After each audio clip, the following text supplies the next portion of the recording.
Yo, what is good, everybody? It is Monday, approximately 1 p.m., and we are live. Liam asked a question regarding if there is a concrete schedule time, and my answer is not yet, for a few reasons. One, because my personal schedule is absolutely bonkers. Although I do try to stream, I am going to try to make sure to stream about 5 times a week. So I might end up sometimes 6 days a week. Last week I pretty much streamed, I want to say almost every single day other than Sunday. But yeah, it's still kind of a new thing for me. Hey, wow guy, was poppin'? What was good? But I'm still trying to just kind of figure all that stuff out. So yeah, before we get started, just want to thank everybody for taking the time to take that poll. It does seem like Twitch has had the majority of votes, but I kind of just wanted to leave today open to give any to give any other final thoughts or whatever before I make that jump or so, just because, again, if I make a decision like that or something, then I want to make sure that I'm being mindful and respectful of everybody. So that's nuts, dude. I love it. What, the jungle tune? So yeah, I'm trying to get everything figured out to where it is a more solid schedule. Again, like I know that, that I am still relatively new. I've been doing this for about a year, but I'd like to kind of take this a little bit more serious and try to make this a means as employment.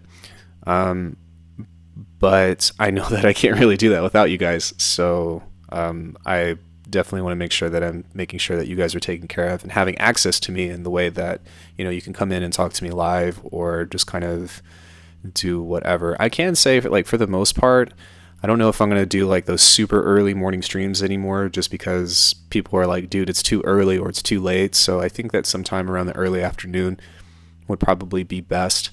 If you're not part of the Discord already, I always post a message before I hop online. And sometimes some other people are streaming on there as well. So that's a place that you can kind of grow more networks if like watching people live stream music is your thing. So join the Discord and then you can get future updates. So yeah, we had about 65 votes, and I just want to thank you guys for taking the time to give me your feedback on the poll. It seems like I'm peaking, so let me turn the mic volume down just a little bit. Hopefully that's not super imposing on your ears. Wow, really? The plosives, though. Okay, that should be a little bit better. So, yeah, today's kind of open. I'm probably going to do some more bass stuff and maybe potentially start a track. Good friend on the Discord messaged me about wanting to do some kind of collaboration, and I'm not the best at doing that kind of stuff, but I always like to try just to get experience and stuff. So he wanted to make something that's kind of vibey, and I have a couple of ideas, but I need some kind of means of inspiration before I send him something. So we'll make some percussion, we'll probably throw a groove together and kind of just see how far we can get. Today's project probably won't go on Patreon, but it'll be a fun place to start. Maybe I'll throw a patch on there or something for you all, so that way you don't feel left high and dry. But yeah, let me grab my phone really quick, and then not that I'm on my phone, but I need it for a couple of things, and then we will get started. And yeah, while I'm doing that, feel free to tell me how everyone's day is going and what's going on in your neck of the woods. And yeah, I'd like to know.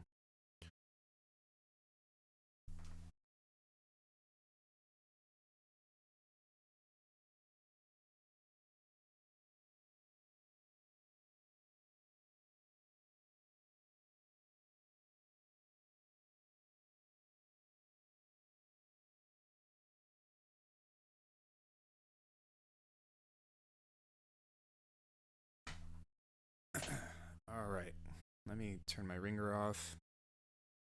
And let's go ahead and do some bassy things.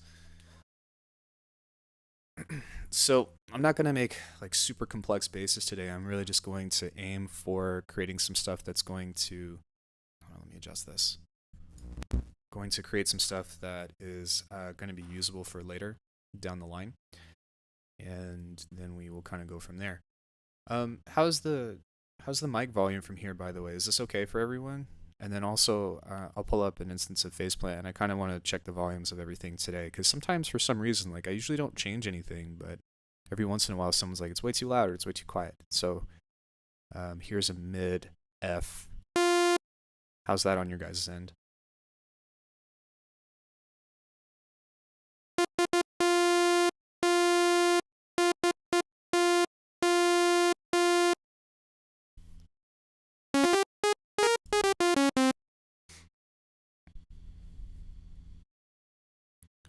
Let's go ahead and start from a sine today.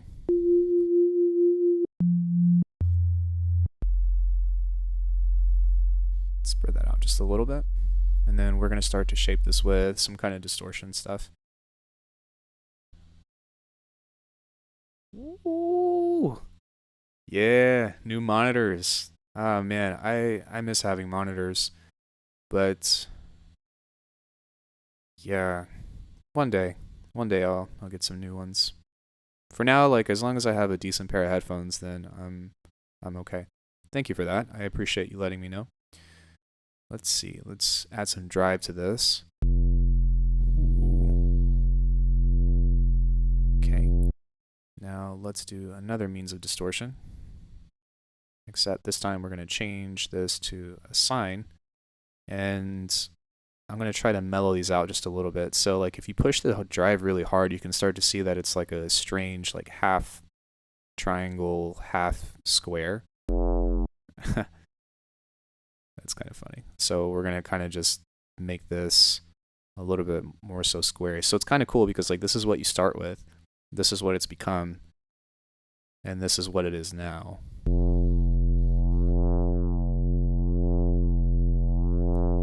Okay, and then I'm also just going to add just a touch of noise, just like ever so slightly.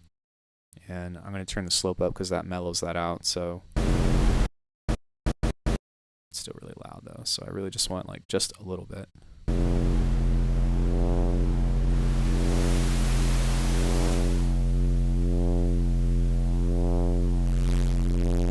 There we go.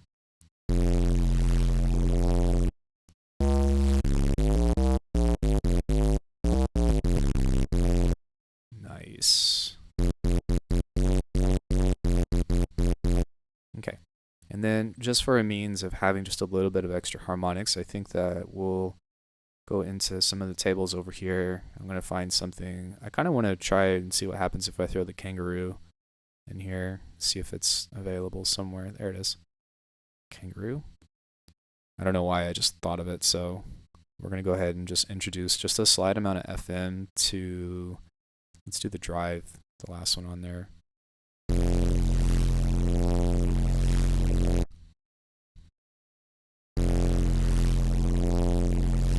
What kind of monitors did you get?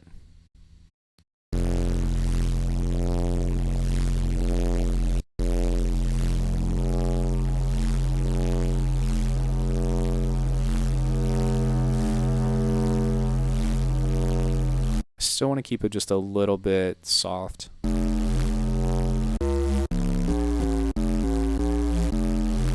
That sounds kind of cool. Like it actually has a little bit of, like if you listen to it, it has like a little bit of like Aum to it.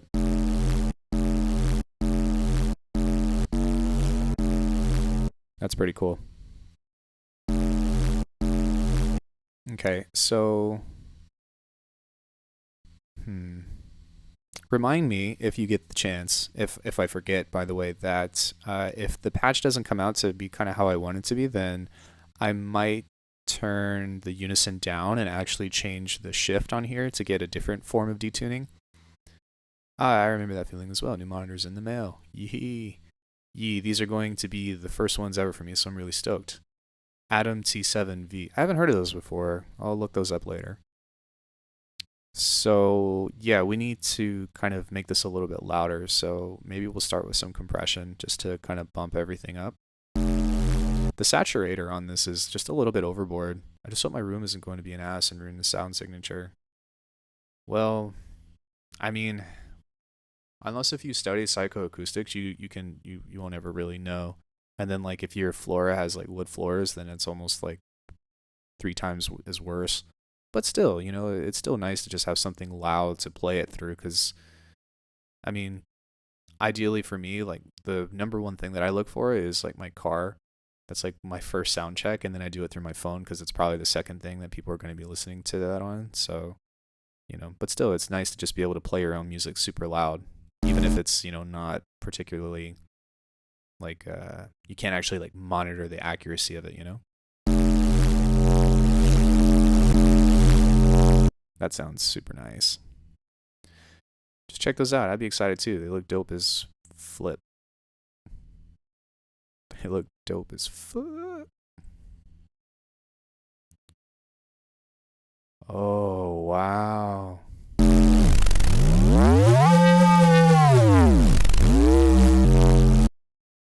Can you guys hold on just 1 second? This is, I just got a text I was waiting on. That's a big deal.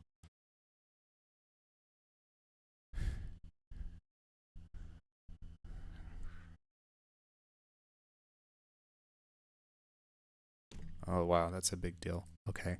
Yeah, that's nice. That's a big relief off my shoulders. Okay. So, yeah.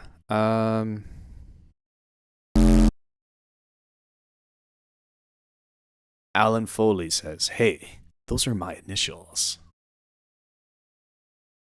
Yeah, we're going to cut this up here in a second, but we'll start nice and subtle.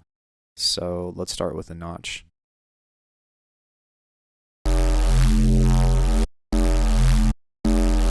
Okay, so I think that on here, we're just going to give this just a very short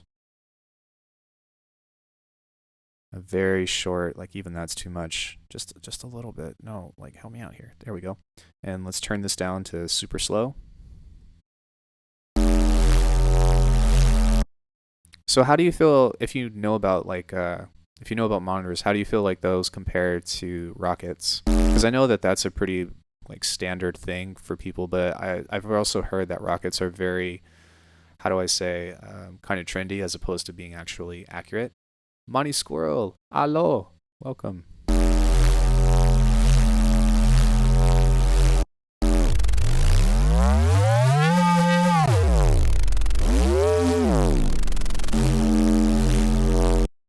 Yeah. So really, we're just trying to build something that's nice and chunky for now, just because it's, well, because again, if you watched Saturday's stream, kind of the thing that I've been into lately is instead of trying to make the most complex sound that I can out of this, it's more so just about building something thick.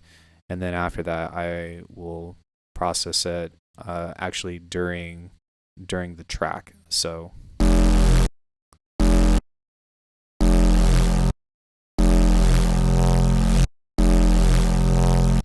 it's still a little loud though, so let's go ahead and just kind of back off of that a little bit.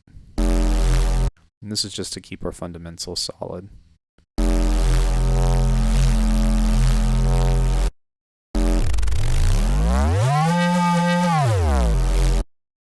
I have Rocket 5s and 10s. They're both E. They're both E. They're both E. Okay, so some stuff that I want to do that's kind of creative is we'll just kind of play with this stuff just a little bit and really just very ever so slightly kind of touch on these things. And we'll mess with this. Actually, I need to turn the cutoff all the way down and turn the spread down as well because I don't really want this to be that wide.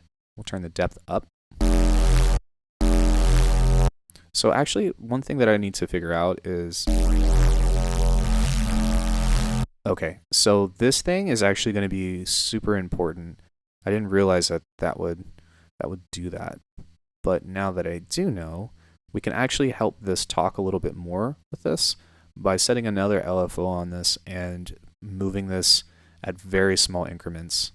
Like that's way too much. So even just, yeah, probably even at 4%, and then we're going to try to find a sweet spot. So we'll turn this down.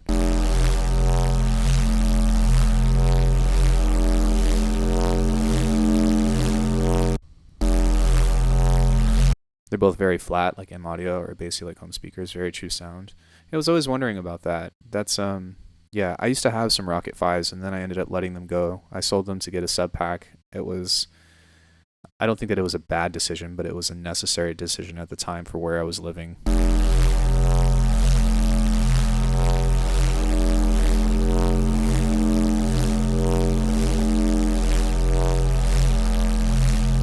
So what I'm trying to do is pull out just a little bit more of this.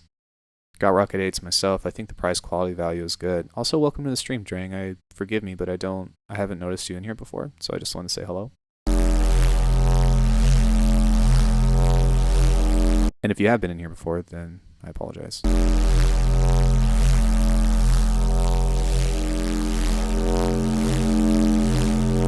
So can you guys hear that? It's pretty subtle, but there we go. We're going to try to find a happy medium through that. Let's go ahead and pull this back through the compressor and see if we can pull that out a little more.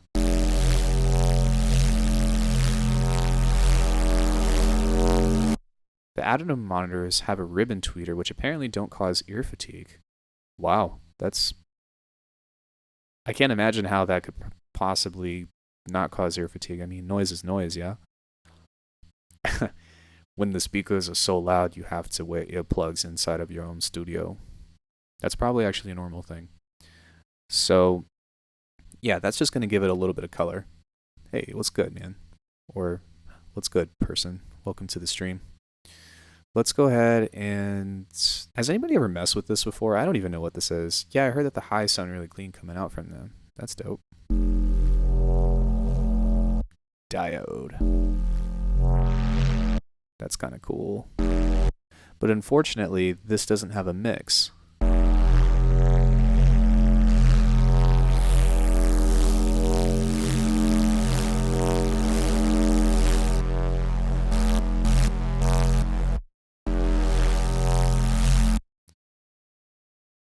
trifocal.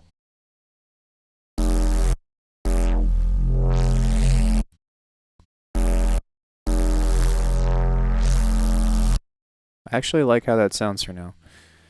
So, excuse me. Now for just a little bit more high end, we're going to add just a touch of this. Wanted to go with Focal Alpha 80, but they were too expensive.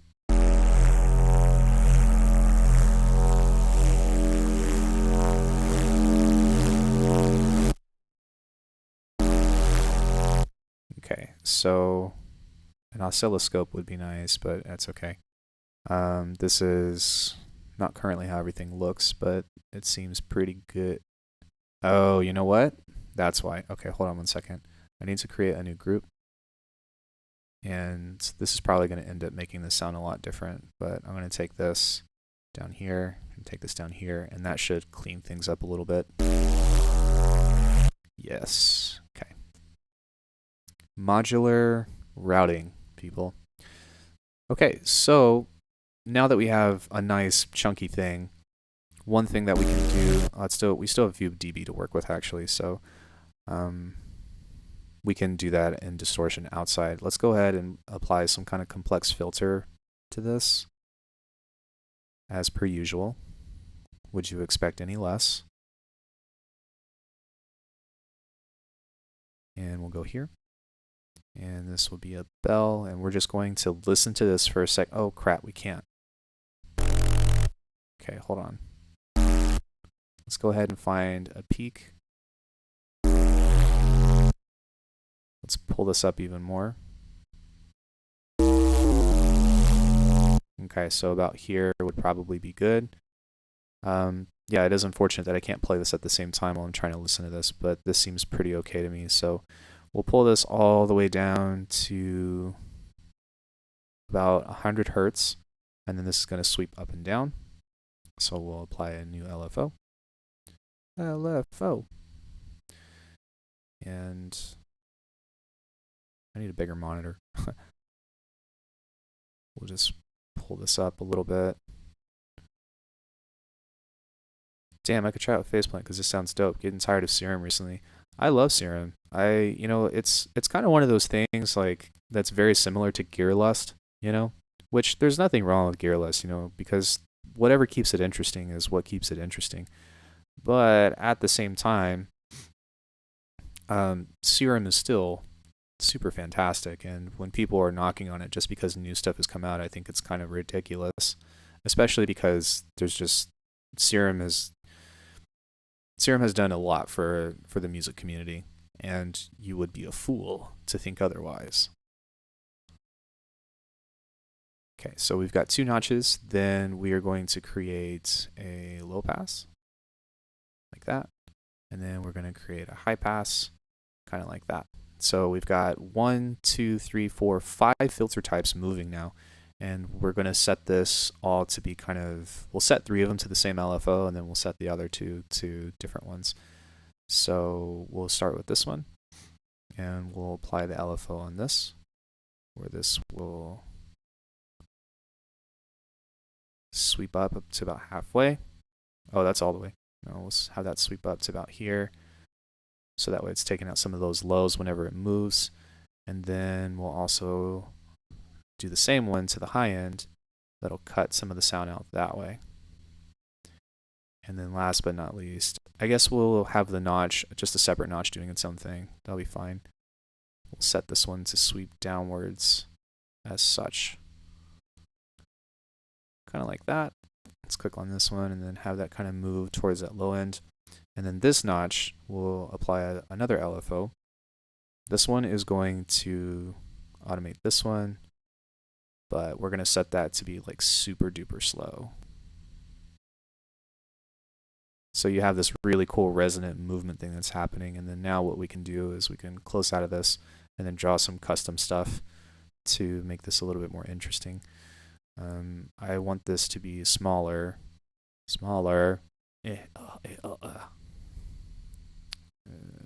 Shift. Zoom. Scale. I want this to be like 4x4 maybe. There we go. Okay. Actually, I want this to be by 2. So we'll make this by 2. There we go. And then I'm going to hold Command, and that's going to help us kind of just free draw this kind of like Serum's envelope. Command really helps a lot, by the way, especially if you were having trouble with doing all this. I wonder if I hold Shift if this will make... Okay, no, that makes things snap again. It's a little bit more difficult to create shapes, like you know how Serum can do like the ramp thing or whatever, but this will be okay. So we'll go there. That's really fast. Turn this down by a little bit, actually by quite a lot. And then now we have this awesome, strange filter thingy.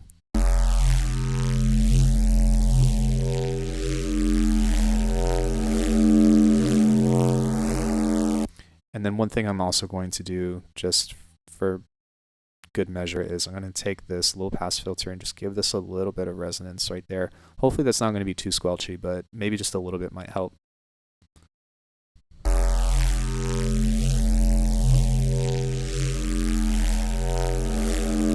We can duplicate this to see how this is going to sound.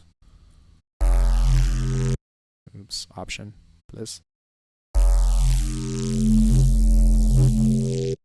Okay, there's a little bit too much resonance, so it might actually be okay to throw this before all this and see what happens.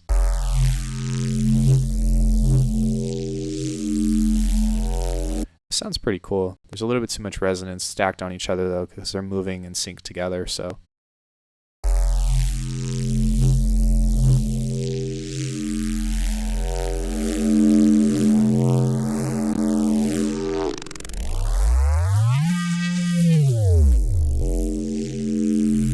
So something that we could do is we can add a note on here.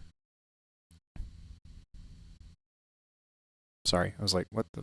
We can add a note on here if we like, so that way whenever we play a higher pitch that this will oscillate faster. But I'm not really too worried about that, to be honest, because this is probably something that I'll bounce out and then just call it a bass instead of call it a day. So let's go ahead and kind of balance the sound out and see if we can make it a little bit more flat. So we'll do this, and we'll do this, and just kind of leave that there for now. Actually, what happens if I do this?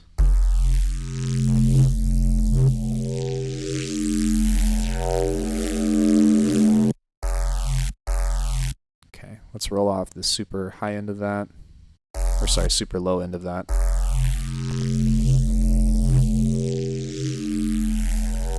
Cool. And then if we want to, we can even just do some stuff like this.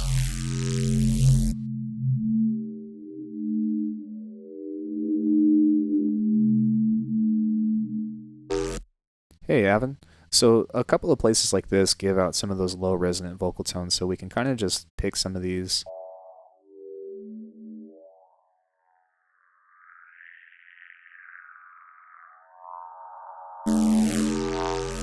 There we go. And then whenever we throw this through a distortion, it should help bring that out just a little bit.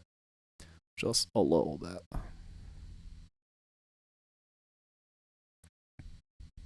So let's go ahead and just try tape saturation.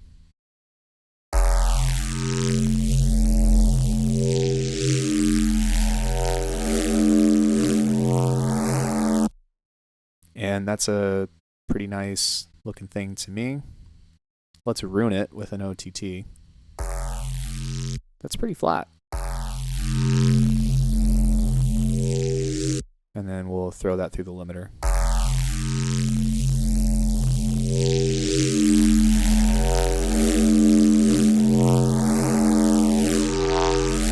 So ideally, I think that sounds pretty nice. So we can take 4 bars of that.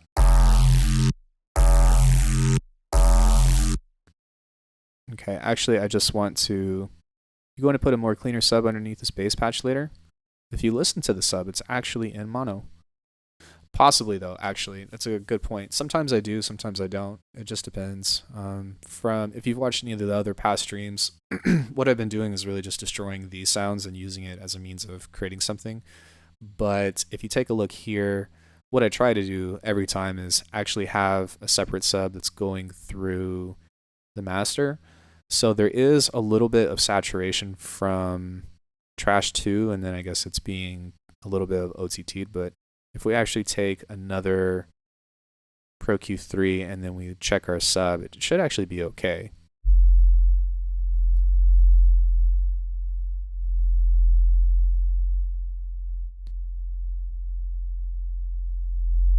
So from the phasing, which is something that a lot of people consider, it is one thing to kind of be mindful of, but the other thing to keep in mind too is that we sometimes want that character whenever we're doing pitch bends with it.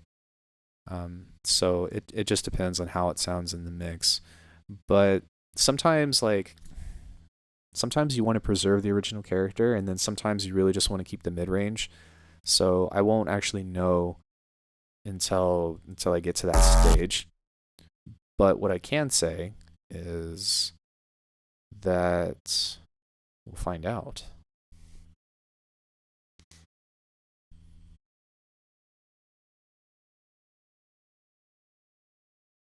Okay, so let's duplicate that. Flatten it. Oh yeah, that's nice. Hey, Dragisa, how are you? Spooky time is coming up soon. But yeah, that's a nice, you can do so much with this. I mean, even if we want it, let's do that. Let's process this one more time. Just one more time. And we'll turn this down kind of like that. And we're going to throw just a simple notch through this. Notch filter. There we go. And we'll play this. We need to turn that off. And I'm really just going to try to stick to the area around here because that's going to be the most vital, I suppose, or the best places to actually do this. So, all right, here we go, guys. 3, 2, 1.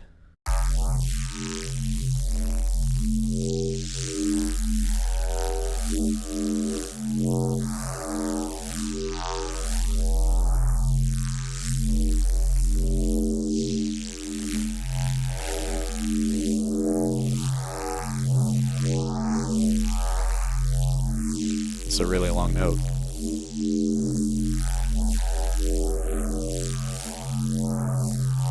Three hours later.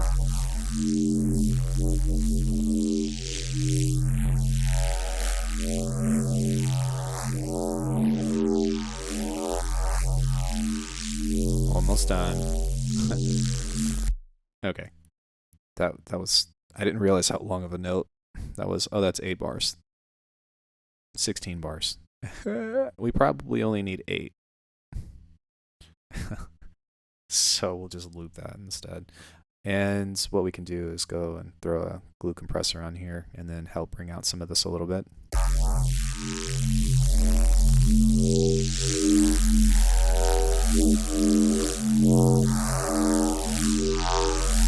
There we go. I don't want to make you guys listen to that again. Notch it into oblivion. Actually, I want to save that stage, so we'll duplicate that and flatten that. So we still have some chunkiness, as you can tell, but there's just a little bit more movement introduced within that. So hopefully, whenever we throw that into a sampler or something, then that will be useful. So I'm going to do that maybe. No, I think that bass is actually fine. That should be okay. So let's go ahead and look into some kind of percussion type of thing, and then I think that I'm going to try to create some kind of swingy hip hop. I don't want to say halftime because I am so crap at halftime. I can make hip hop, but I can't make halftime.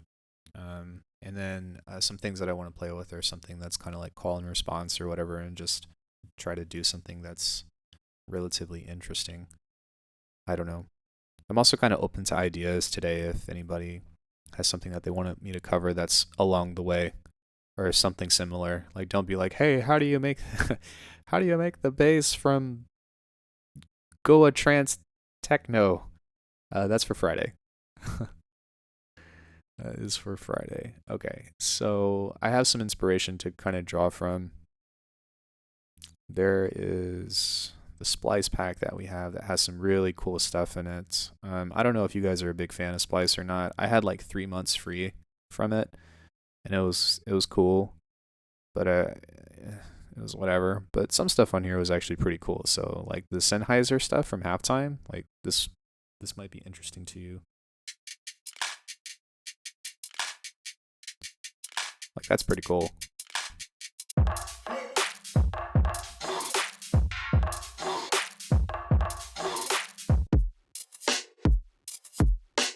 How do I make bass nectar? Well, first you have to grow the fruit. And then once you have the fruit, you have to give it lots of love and make sure that you put it under the grow light. But whenever you water it, you have to make sure to check the pH levels of it to make sure that it's balanced. And usually that sits around a 5.5.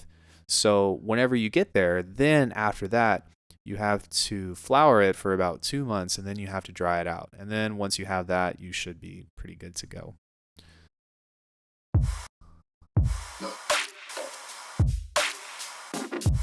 Like some of these are sick.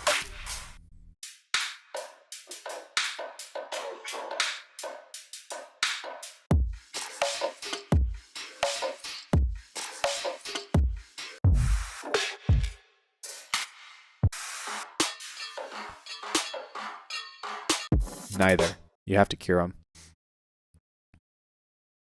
What BPM is this? Does it tell me?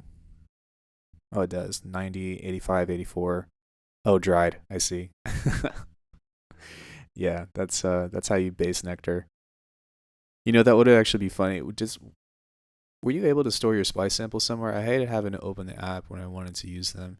Yeah, are you on a Mac by chance? What I did was I just went into my Finder and then typed in a folder of like Sploose, Sploss, Splice, and then the thing usually comes up, the folder.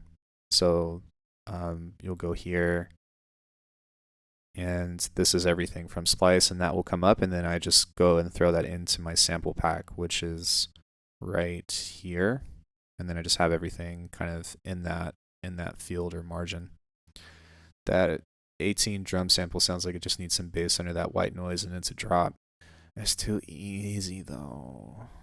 I mean, you're not wrong, but it's too easy. I don't know if you guys noticed or not, but for some reason I always try to do all the hard things in music. Otherwise, it wouldn't be worth it to me. Hold on one second.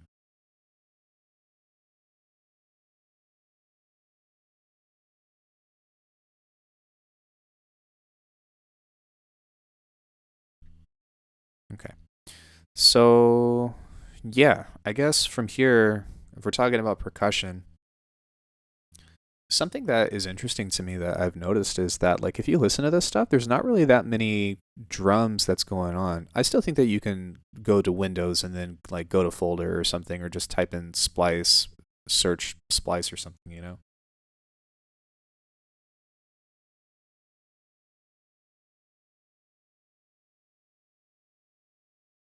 So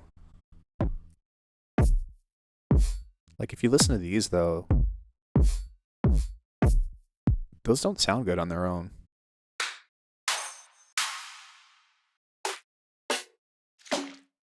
Those are kind of cool. Ooh, I'll look into that. Thank you. No problem, man. I hope that's helpful to you. So yeah, let's go ahead and make a kick. We'll probably do a synthesized snare as well, or maybe like layer one. And I'm gonna just try to nail a rhythm as closely as I can. That's kind of in that margin.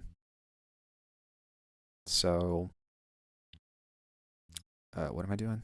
Oh yeah, kick, kick. All right. So we're gonna try to make something that's kind of thumpy. That's like too housey. So I'm gonna just mute this for a second.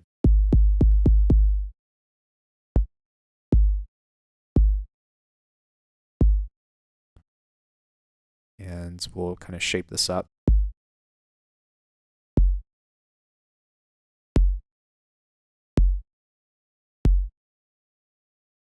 Maybe start from here.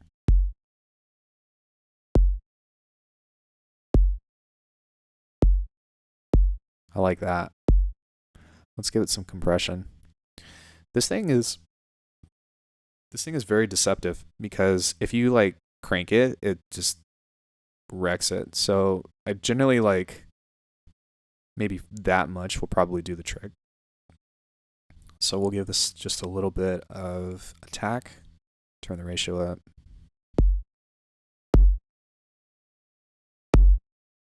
Not bad. We'll mess with it in a second.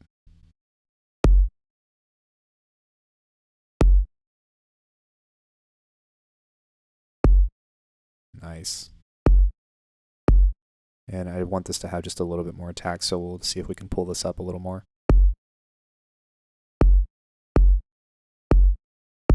It's interesting that that doesn't affect that as much. Let's go to our amp. This is always really strange. Like, why would you... What? What? As far as like an ADSR goes, this is like so strange.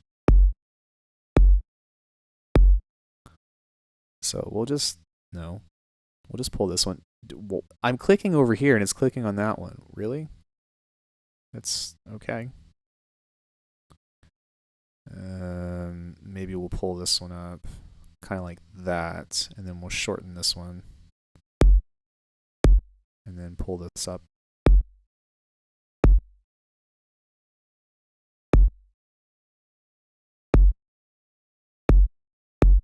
That's not bad.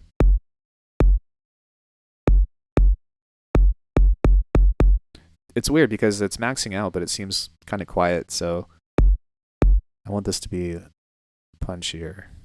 It needs more punch.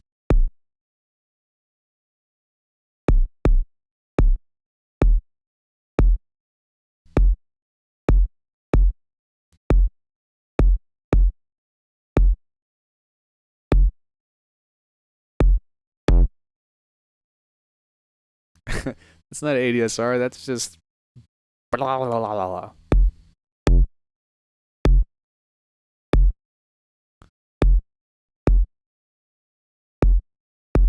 That's getting there.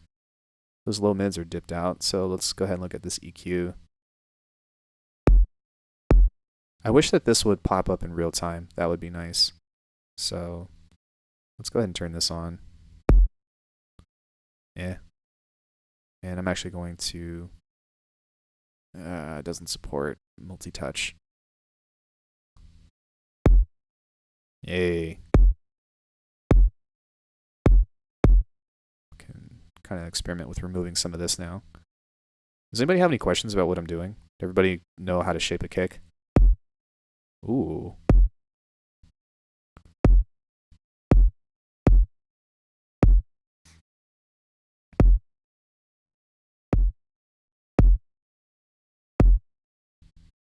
Okay. I'm going to go ahead and turn the velocity up because I'll probably leave this in MIDI, and then I'm going to try to find some kind of effect or something that will... It's being muted, that's why. It doesn't actually look like ADSR. It's more like pitch automation, but I have no idea really. So there's two envelopes, or there's actually a few envelopes on here. So check this out. The amp is well, the actual volume of this, but then there's a pitch envelope, which is right here. So you can control both independently. And then you can also control the ADSR of the clicks right here, and you can have up to 3 layers on it. So it's a really cool way to actually create like layered claps and all that, although I don't really prefer to do it this way, just because I have to flip through too many menus to get to what I want to look at. But it is possible. So yeah, I don't know why Effects 1 is a clap though. Why don't they just call it clap? Like, really?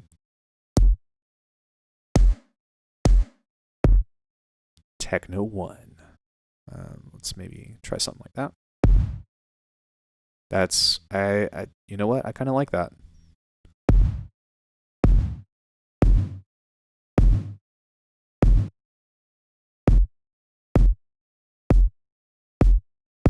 That's pretty nice. It's got just a little bit of fuzz on the top.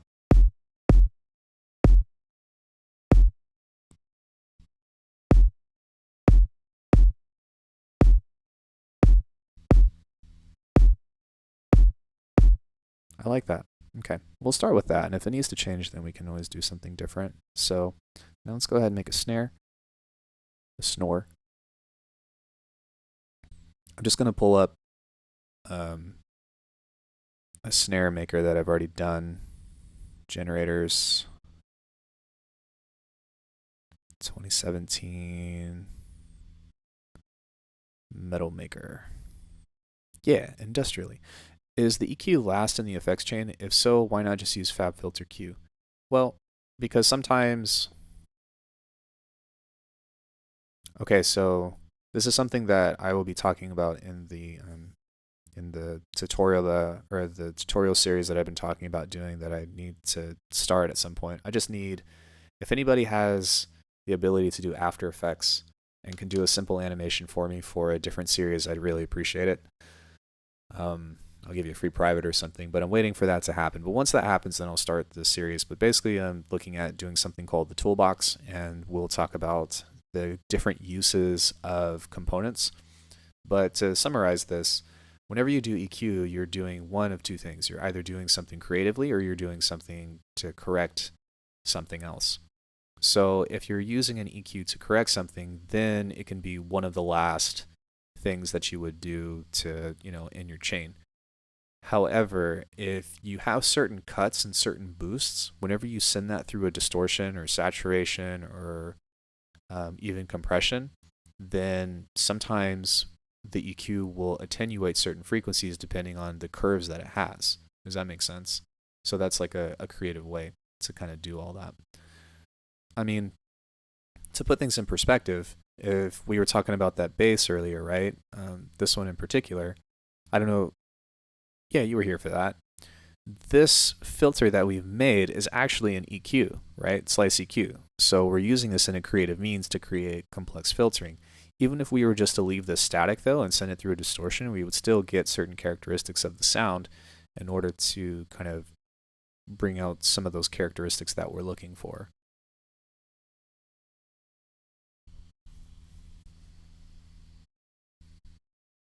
Okay. Hopefully that answers your question. Let's listen to how this sounds.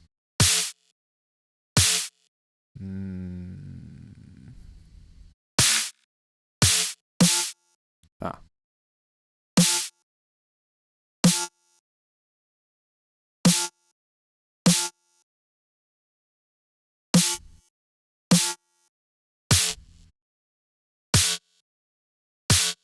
So I made this on stream. It's also available on Patreon.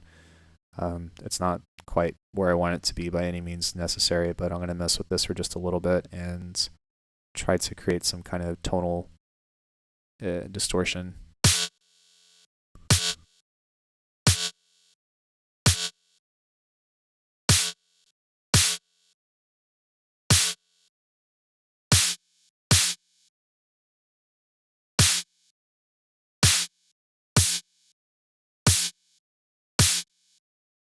Okay.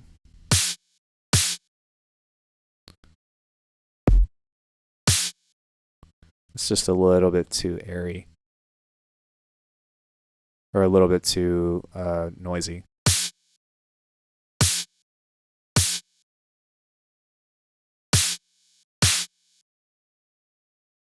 Let's go ahead and change the FM type. So we'll try a different wavetable on this instead. Let's go in here and find something else that can potentially be metallic. Yeah, I was just asking in terms of Kick 2 because I don't know how the effects chain of that plugin looks, but the EQ looks a bit underwhelming. So if there's no compression or distortion after it. Oh, sorry. Okay, so in that particular chain, the EQ goes before everything. So not before everything, but it goes in a series of left to right and then left to right. So it'll go through the pitch, the amp, the click generators, and then it'll go through EQ, distortion, and then compression. And I believe that the sub control over here, effects, is actually before this and this, I want to say. So I believe that that's the routing. But yeah, the EQ, I believe, goes before everything else, which is kind of interesting.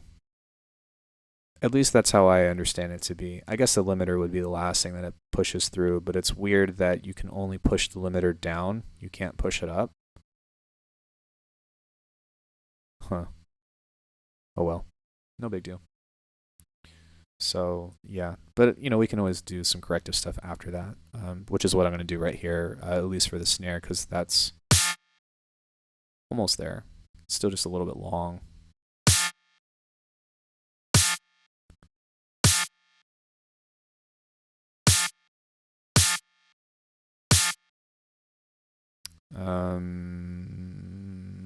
What am I looking for?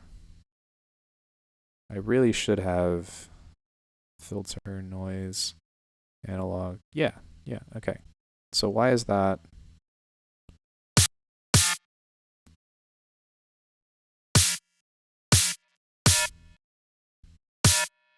Okay, that's a little bit closer to what I'm looking for.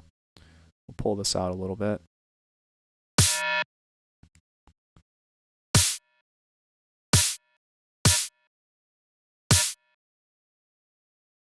And really, like, it's so finicky. So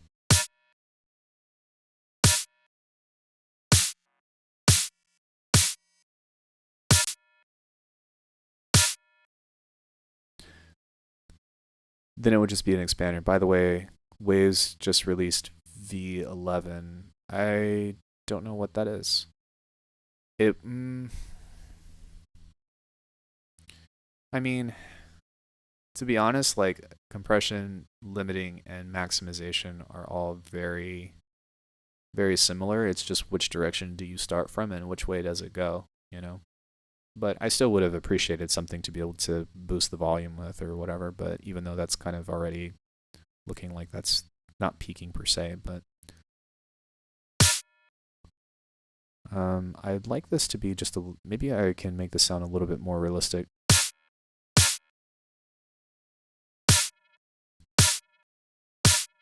That's kind of cool, actually.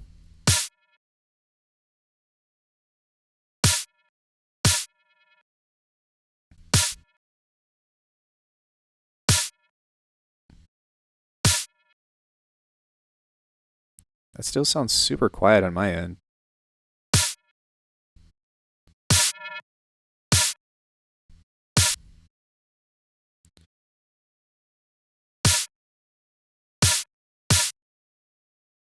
That does sound really cool, though. You know what this reminds me of? Have you guys ever played Donkey Kong Country 2? It should be in here somewhere. Maybe it's in my sample pack. Yeah, it's in my game stuff. Check this out. This is like one of my favorite loops that I have used in so many tunes. Game stuff. And it's just, I love it.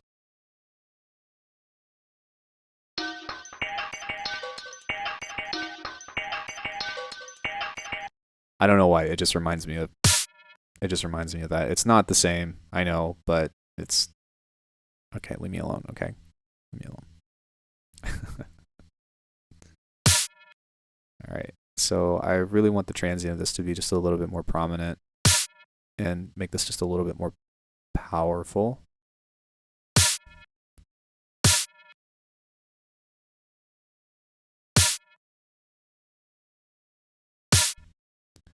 And then I might even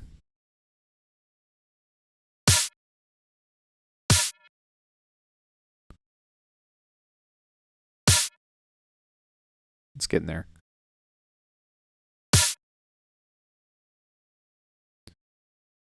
Sounds like a coin being spun around on a table.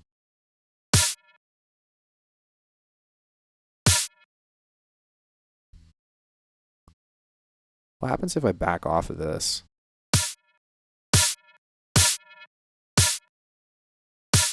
And then maybe try a punchy instead. Turn the attack up and the release down. But yeah, Donkey Kong. Yeah. You know what I'm talking about.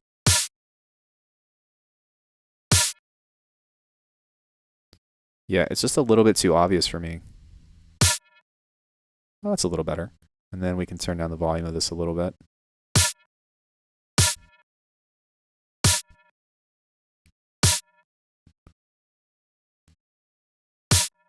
Okay. So I think that that should be okay. Maybe if we just add a very small increment of some kind of room reverb with a very low mix. Like this, and then really just almost kind of like a slap back and turn the depth down. See how that sounds.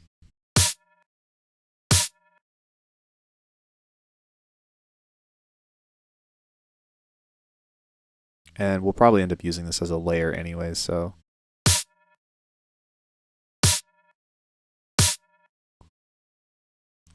Small room.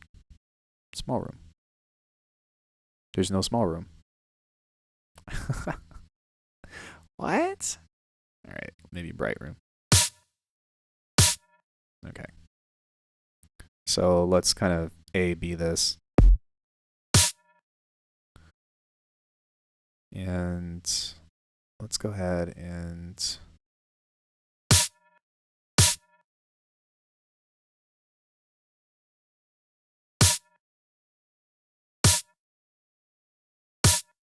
okay, I think that's a little bit better, and then I want to change this.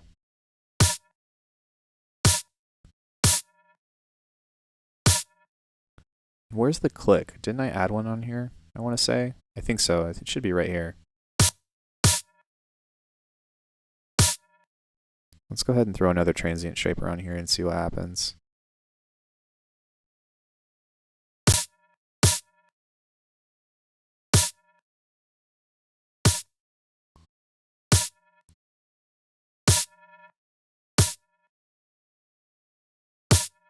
Ooh. Okay, whatever. We don't want to spend too much time on this. I don't want to spend too much time on this. So let's come in here and we're going to drag this now. And I'll delete these two channels. I'm used to working in audio just for the sidechain setup that I've been using recently. I've recently switched to doing this in MIDI. Because I guess if you always want to like do like a reverse snare into something, then you can bounce that out or whatever. But it's fine. It's fine. All right, let's get a groove going. We're at 87. Let's try like 85. And we'll just start to pencil in some things.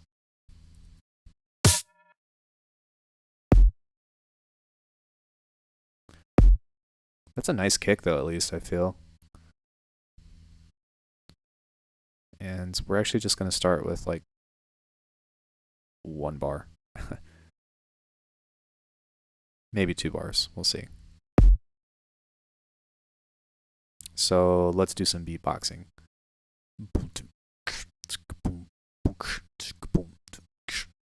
Wait. No.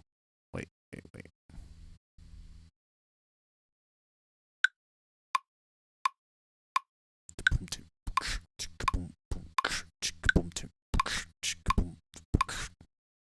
How's that sound? Wait, this is like one trick that you guys can do that will help you out a little bit. Scarlet. All right, are you ready for this? External in to 1, and let's record that. Here we go.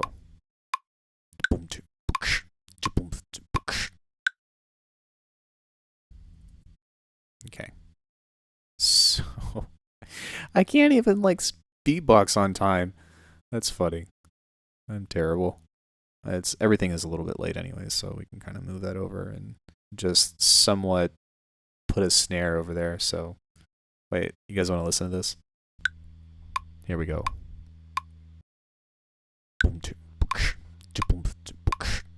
So what it does sound like though is that the snares are late, so we'll go ahead and throw another kick over here. We'll just take that and toss that right there. And then make our snare just a little bit late, so somewhere right there, which will be just ever so slightly off.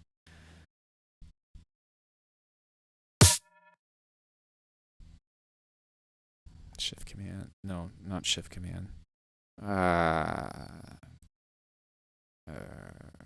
Command option. Shift command M. Okay, I forgot to highlight a part.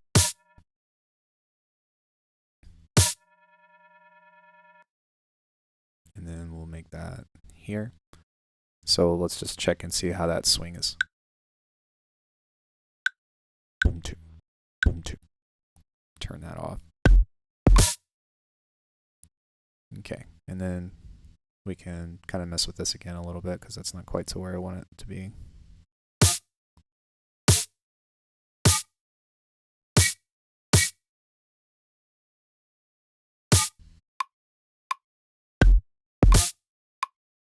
And then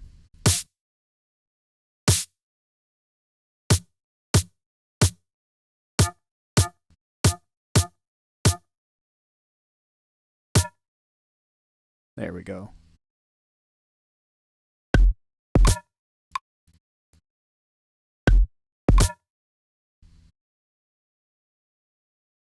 And then we can kind of finish that groove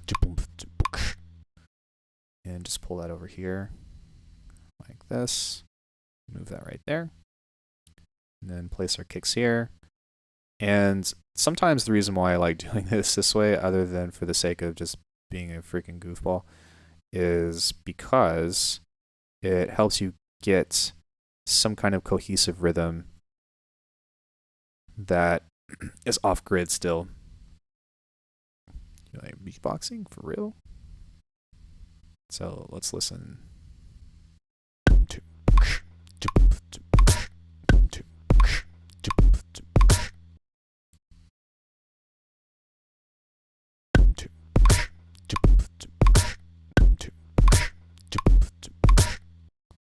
Cool. And then that seems kind of off. It's just a little bit too late. So we'll just copy this right here. And then instead delete that. And then see if that makes things a little bit more cohesive. I saw a video of YouTube. Wow. I saw a YouTube video of a guy who made a phone plugin that recorded him beatboxing and automatically placed kicks and snares on the beatbox. Or yeah, I've seen that before, but I don't know about that. Okay, so this kick is just a little bit off.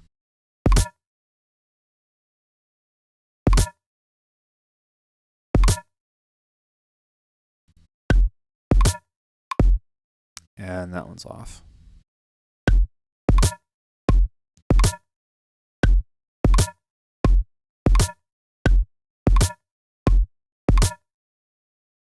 And then these snares are just a little bit too late as well. So sometimes it's a trial and error, but it's a good place to kind of just start from, you know?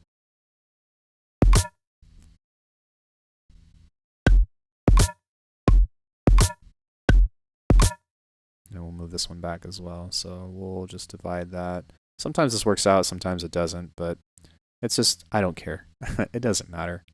As long as you're having fun. And that's kind of the thing with this too, is like, I think a lot of times we really just want to get into like, yo, I really just want to be, I want my track to be done already. But the more love that you put in, and sometimes the slower you go to make sure that everything is correct, really helps kind of flesh everything out a little bit more sometimes. So, okay, so let's try there. Yeah, that's fine. And F that, we'll just copy that.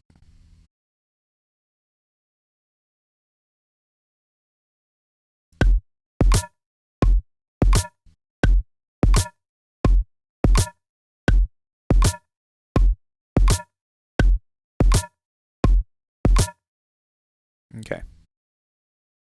And then what we'll do here is we'll kind of just lower the velocity of these like that.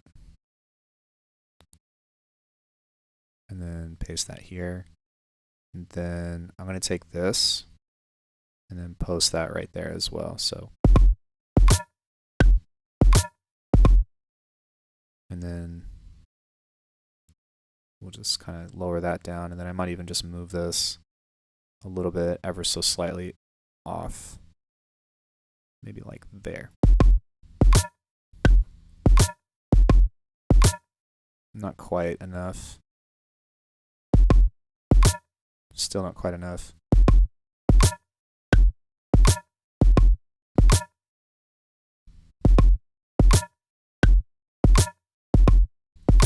Yeah, that seems about right to me.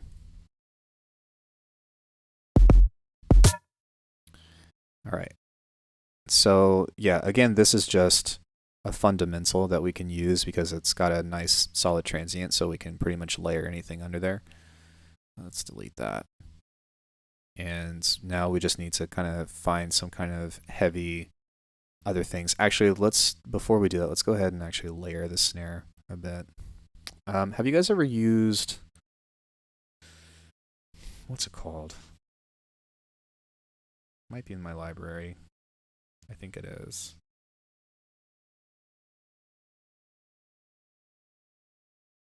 Have you guys ever used Palmas?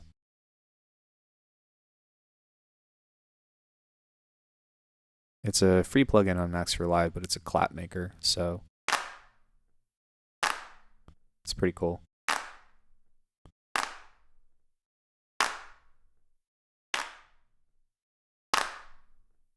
Okay, I just want to take out the room.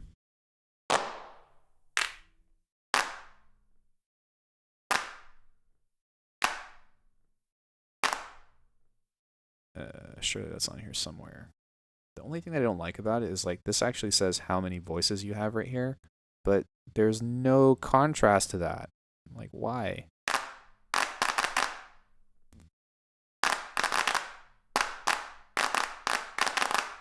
Old school song.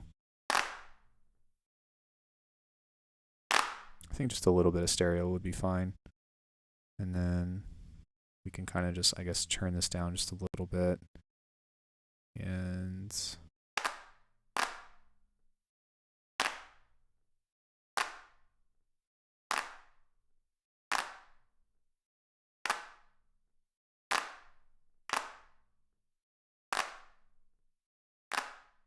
not bad, I don't think. Now we need to do some stuff to it. So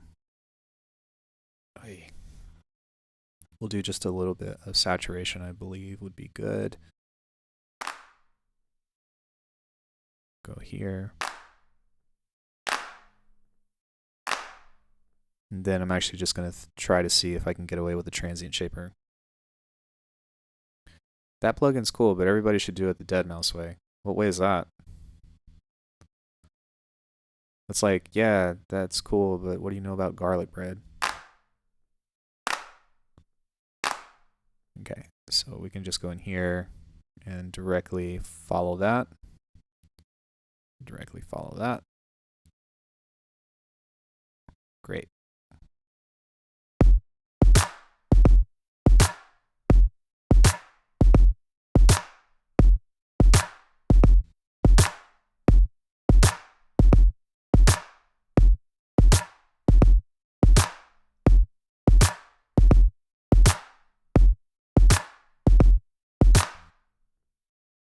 Does it sound like there's still some boom in that?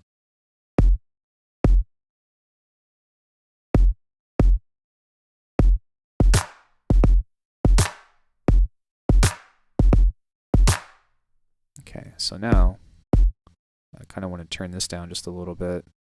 And from what I hear, uses butt claps. Oh, okay.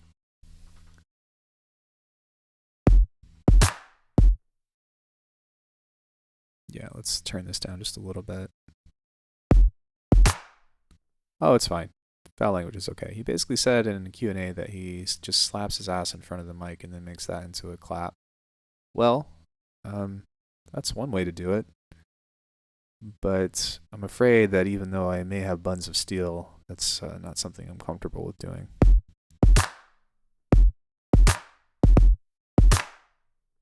Okay, now let's throw some reverb onto this.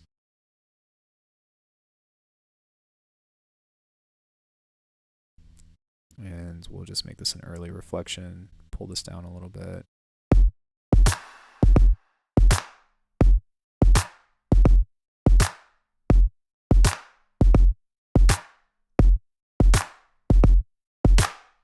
Cool. And now let's find some kind of ride.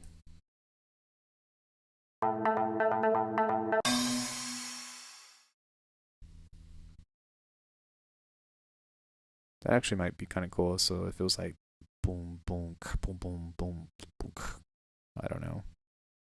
That's probably going to be really loud.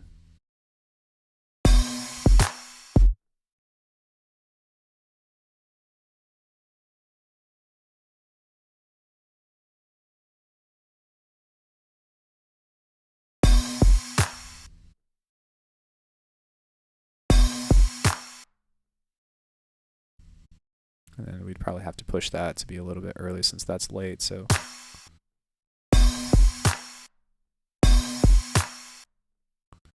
All right. So.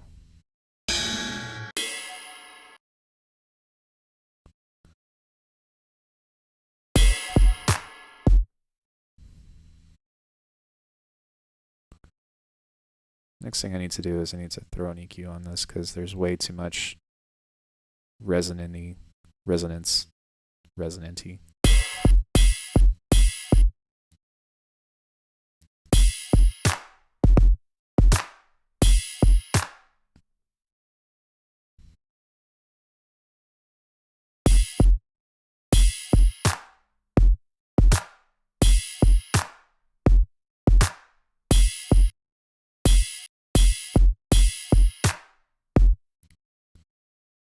Still too much.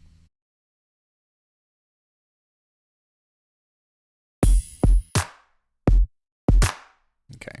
I don't really have a reference track that I'm pulling anything off of, so I'm just trying to find something that is going to make this interesting without having to introduce too many elements to this. Because kind of like with halftime, like you usually have like maybe one or two means of percussion, I feel, before you kind of just let all that go. And there is more stuff that's happening in the background, but it's noticeable versus usually like non-noticeable. So does that make sense? So I'm really just trying to find maybe just a couple of elements on here that is going to bring that out. Like, because if you listen to some of this stuff,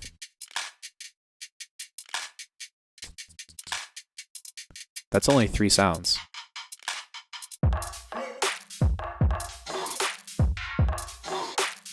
That's 4 sounds.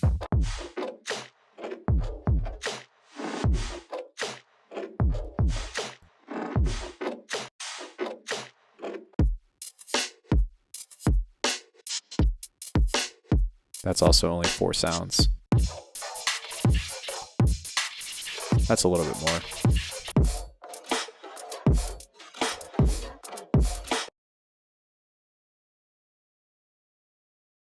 Okay, so I think what I'm going to do is I'm just going to go like boom tikum cat boom boom cat. We'll try that. Boom boom.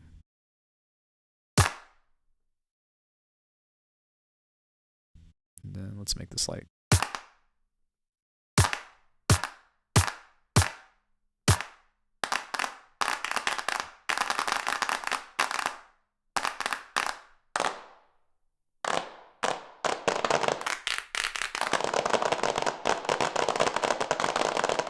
it's snowing.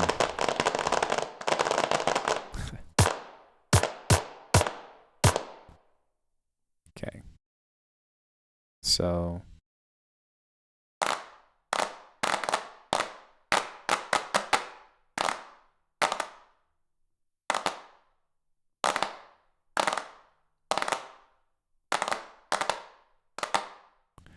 it's just a matter of layering and making every sound cool and complex in its own way. Kind of like that hat that sounds like it has a chorus on it. Yeah, that's kind of what it is, in my opinion, too, is that like the sample selection really needs to be pristine. So I'm really just trying to find a few things that are going to help kind of flesh this all out and kind of make it come together. And the drum beat. Yeah. So let's turn this down. And then there needs to be something in the middle that's going to accent this, because right now it's just boom, clap, boom, boom, clap. So it needs to be like a boom, boom, boom, boom. So that's kind of what I have in my head. Let's do an open hi-hat.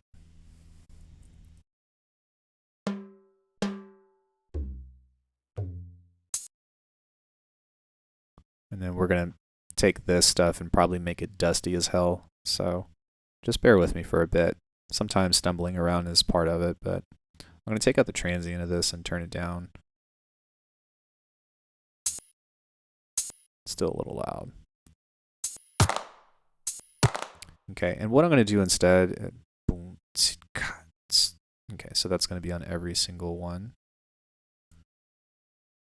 And then we'll kind of change this to something a little bit more quiet, a little bit more quiet. And I'm going to use a track delay on here to help me introduce some natural swing. So maybe like that much.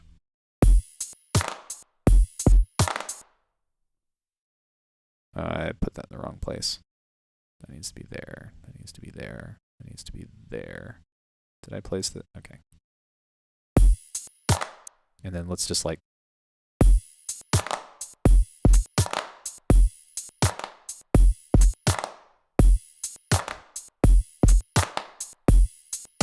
and then we'll probably place this kick somewhere around the, yeah, okay. And then don't worry, just bear, I know this sounds like shit, so just hold on a second.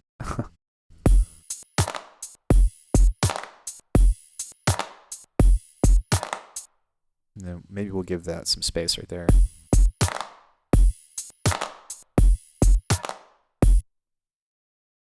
Okay, so let's take a look at this.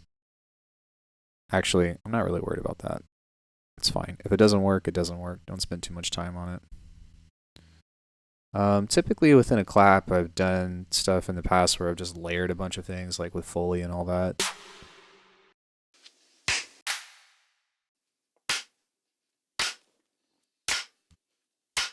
That actually sounds kind of cool, so.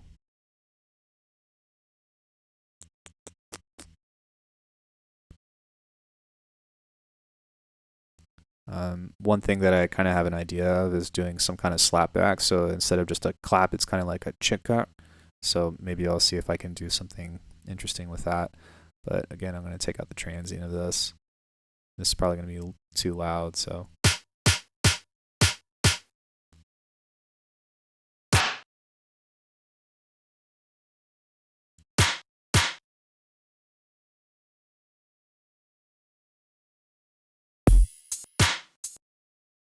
There's a lot of stereo information in that.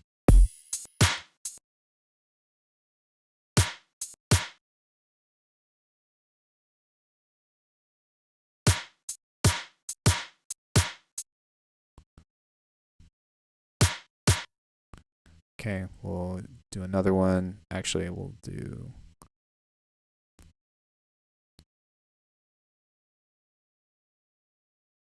And then we can leave a transient on that, actually, just a little bit more. Maybe try that as like a 3.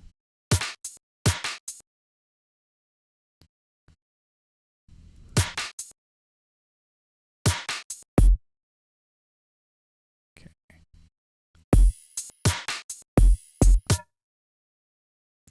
Then I think I can actually push that a little bit further. And right now, maybe there.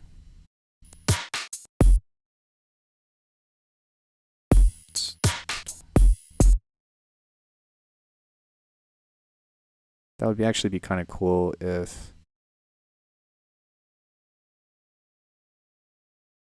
two spaces, 1, 2, and then if this one was maybe pitched up, kind of like this.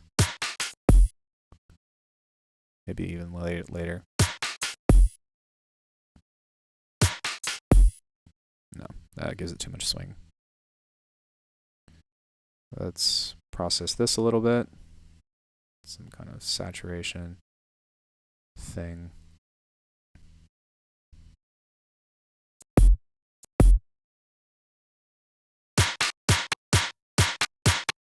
It's a nice smack.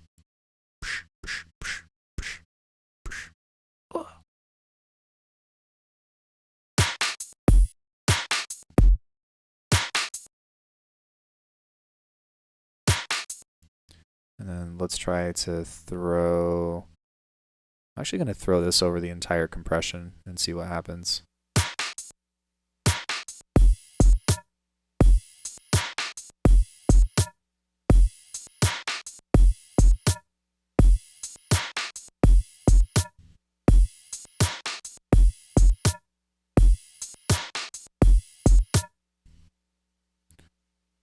And then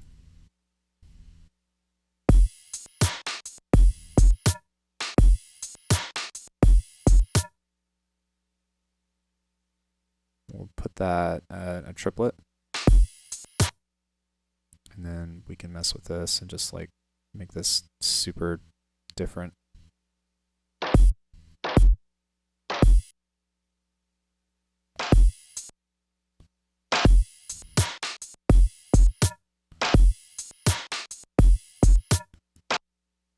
And then let's actually just take the transient of that. And let's join that and then create something.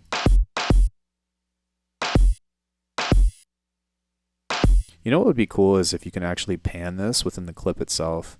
That'd be pretty awesome.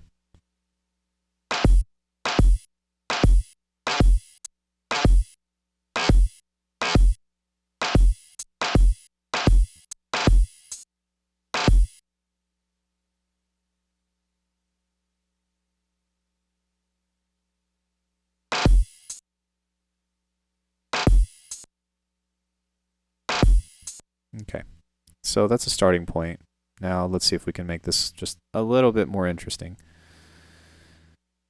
What I'm going to do is resample this whole thing.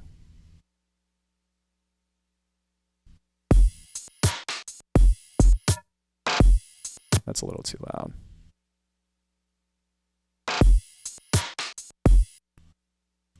And also,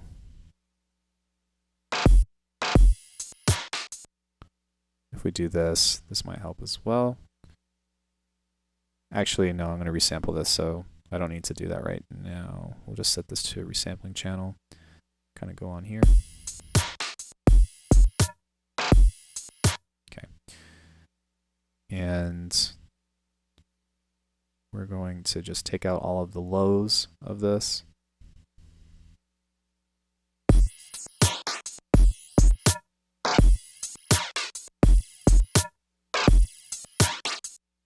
So that's kind of cool in some cases. So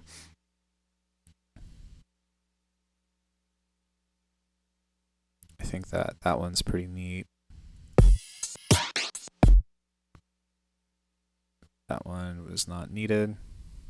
And then we won't do this on every single bar, but just as a means of like. So I'm going to switch into Ableton from FL because Ableton has much better stock plugins than it. Whoa, whoa, whoa, whoa, whoa. No. I totally disagree. Totally disagree. I think that FL Studio has the best first-party plugins. The best first-party plugins, in my opinion. That's crazy. Hey, Matt, what's good, man? How are you?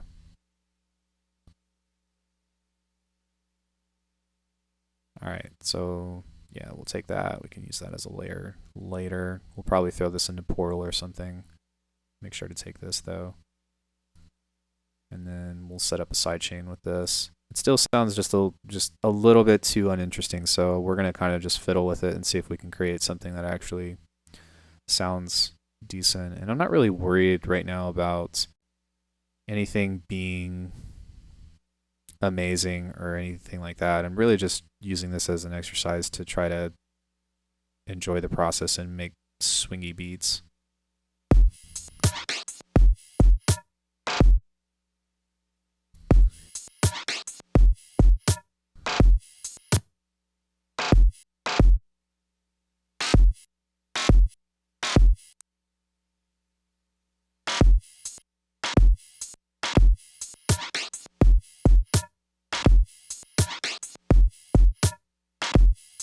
I'm doing great today. Thank you so much for asking. Yeah, I'm doing fantastic. Thank you.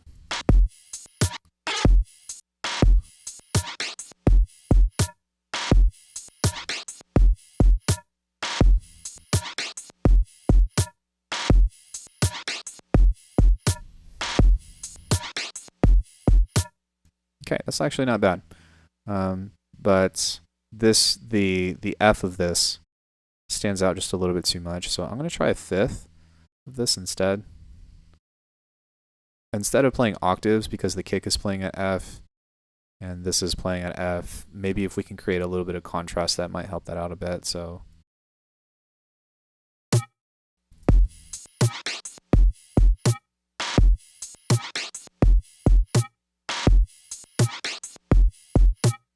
that's a little bit better actually.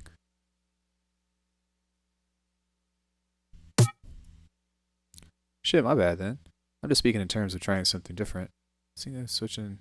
Oh no. Sorry, I know that I just like jumped on you for that. I am so sorry. I was just like, oh what? Like no. I've been saying for like the past 6 years that FL has the best first party plugins. I don't disagree with you with the sample editing capabilities. By all means, I'm sorry if I came off as offensive. I genuinely apologize. That wasn't meant. It was shocking to hear you say that, which is totally fine. Opinions are welcome in this chat. I guess in this channel.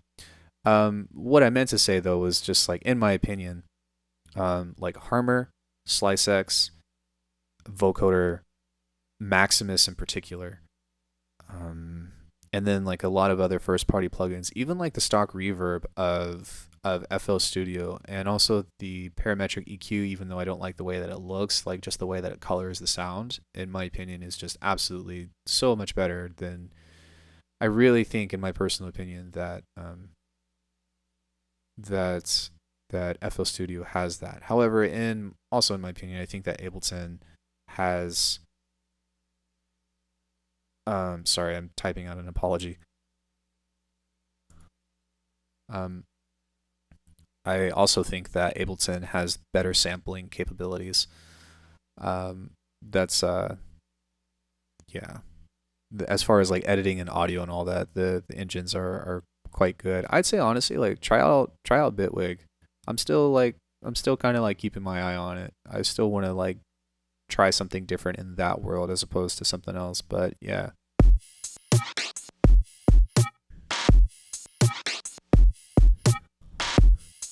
Okay, doesn't this sound like so much better?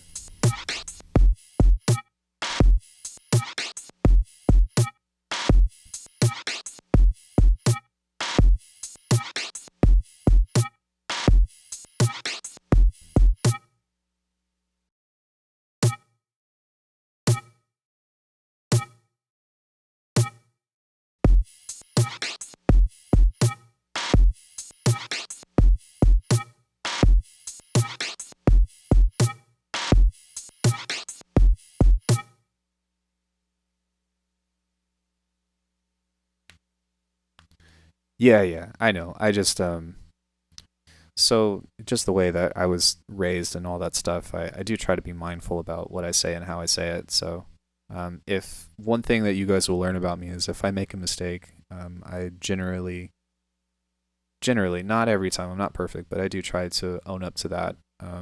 And yeah, I mean, because likewise, if someone's being a jerk, like I'll be the first to call them out. So, if I'm going to hold other people accountable, I better hold myself accountable in the same way. And I think that's fair with anything.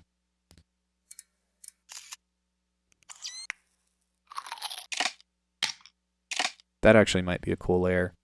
I just heard that being said from someone and jumped that bill without research. I think you're kind of on the right track, of just exploring for your own, and really finding out what works best for you. But yeah, I mean, ultimately, it just whatever you like is what's best. There's no if or anything or way around that. That's just that is what it is.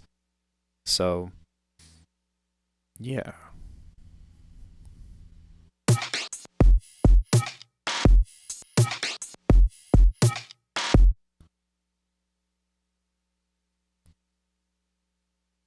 Well, You would think so. I think that we all have an ego for sure. I want that to triplet right there. I think that we all have an ego for sure, um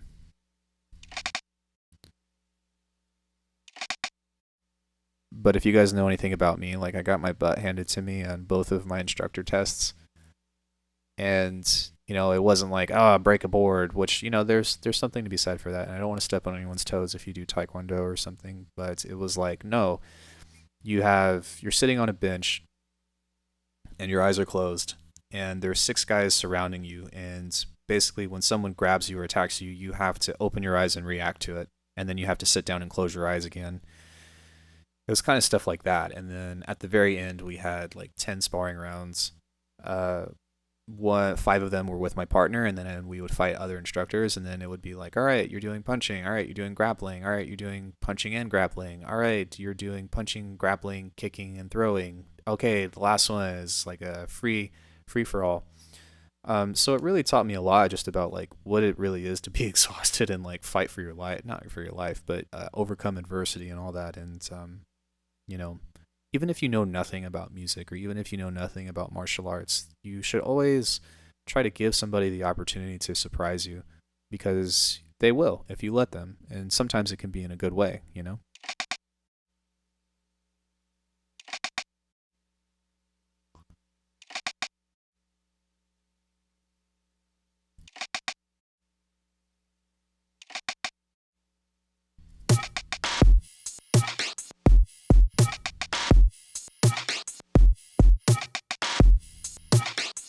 Okay, that would be cool. I think at the we'll copy that and then we'll put that at the end of the second bar.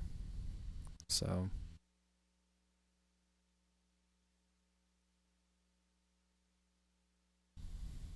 let's just take this and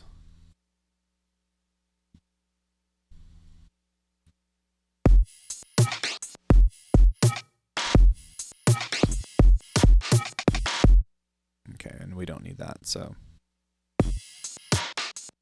which is yeah.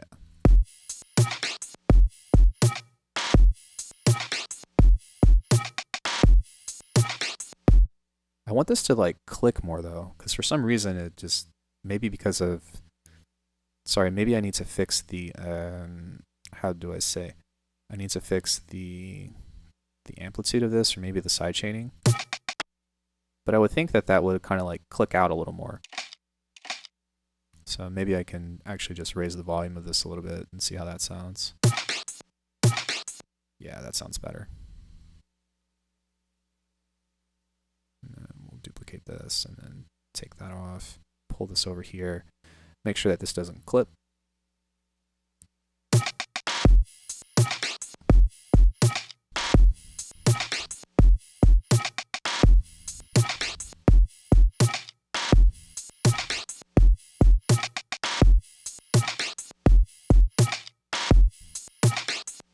Okay, so I should probably do this now while I only have 2 bars from Mr. Bill, and was really astonished. The processing chain just feels really linear in FO. That could be mitigated to some extent in Patcher, but I feel like it's incorporated into Ableton. Yeah, you're absolutely right. And the reason being is because the processing chain that you have on here has potentially unlimited effects, and then you can also split relatively easily. And so having that ability and having it all available to you right here, as opposed to having to send it through a rack of effects, and then once you've maxed out the effects, you have to send it to another rack of effects, and then like the routing gets really complicated. It's also a lot of menus to flip through. That is one major advantage to doing something on Ableton in comparison. The flip side of that though is, like I said, just like the sounds in general, and I guess it also depends on what kind of music you want to make. If you like working in MIDI, I think FL Studio is a fantastic kind of plugin to work with, just because of the robust features that it has with working in MIDI in particular. And then also the sound design capabilities that you can do are amazing. With Ableton, like the sound design stuff is great as well. It's just different. It's just different. And I don't think that the plugins are nearly as capable. So like if you compare Operator to Citrus, like Citrus has way more options, and like a a pretty crazy matrix that's possible that you can do. I guess likewise, Ableton has wavetable, which which is a thing, but yeah, hmm. hmm.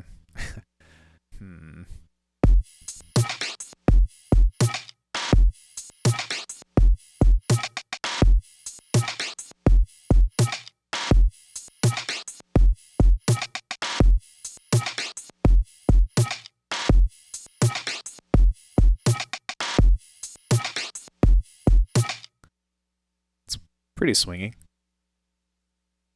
Pretty swingy. So yeah, I think one more thing I'm gonna give this is just some kind of ambience under this, just to give it a little bit more life. The unlimited effects is a good bit of why I'm switching from FL to live. Less mess. Less mess. Yeah, I don't know. It's pretty interesting. It seems like everyone is kind of looking into different things that they're all kind of getting into to switch things up. But for me personally, sorry, I'm just trying to walk and chew bubblegum at the same time.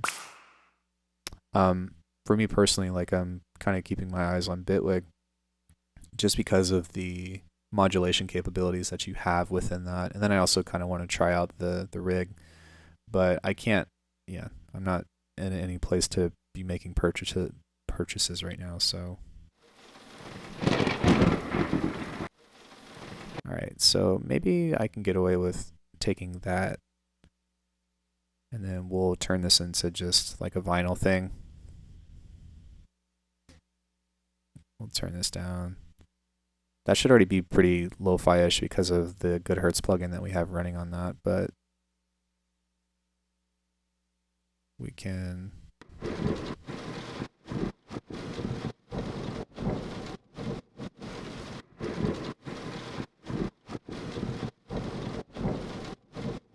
We're going to take a kilohertz bit crusher.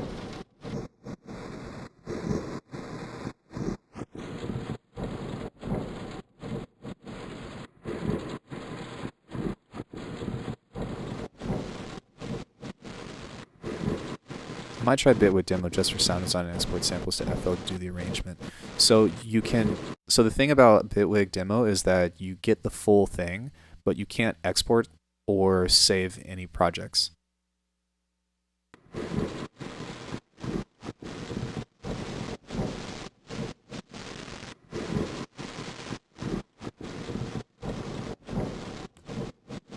Unfortunately.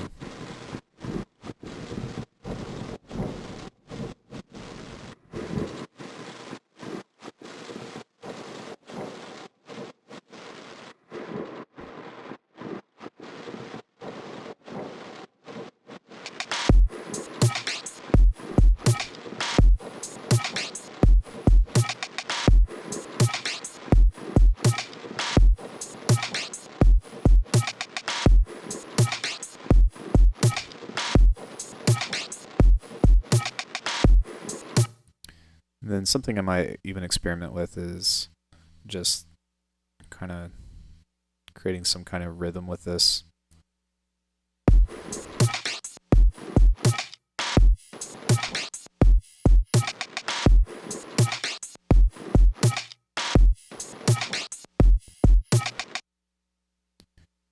And let's revisit this again.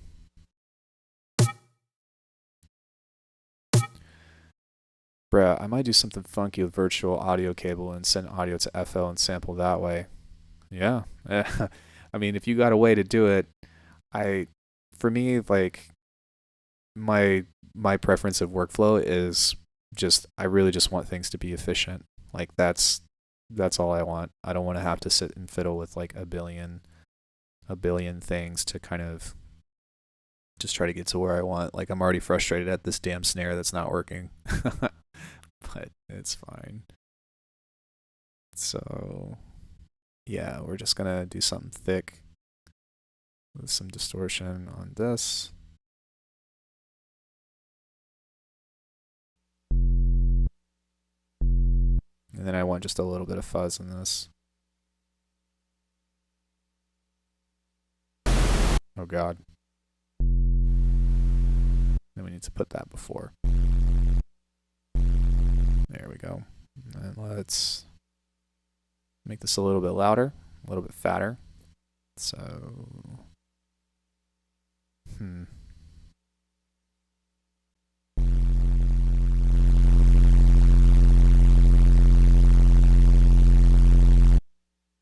Actually, I wanted to pull this up instead.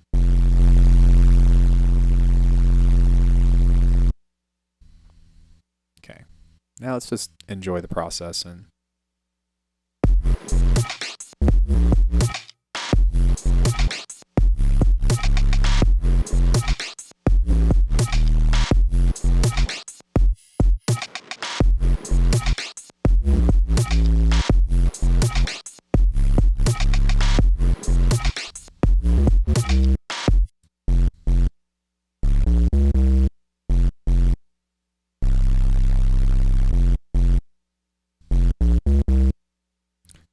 QWERTY keyboard playing is not the best.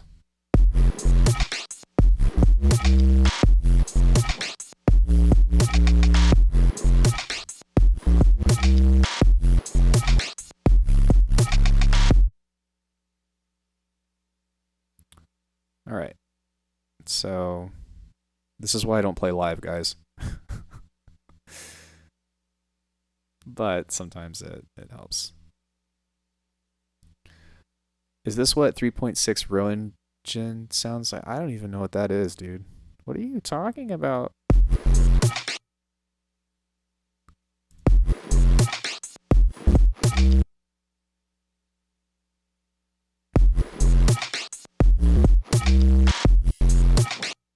Don't you have a push? I saw it on some pic, I believe. I no longer have that.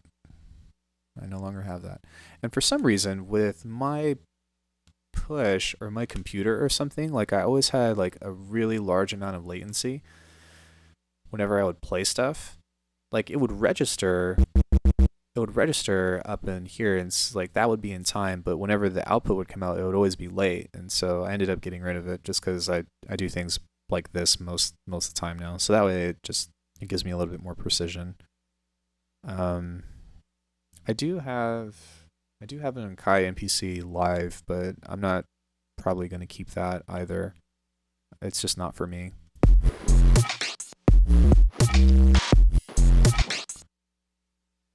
Okay, let's turn this off for just a second. Group.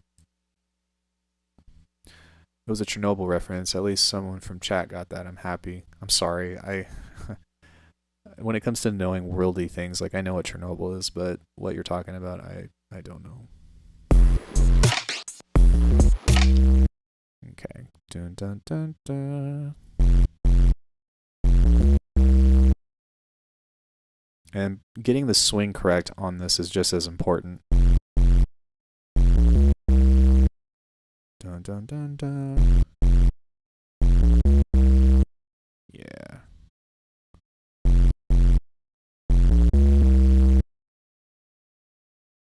And then we'll take that out and just throw that over there.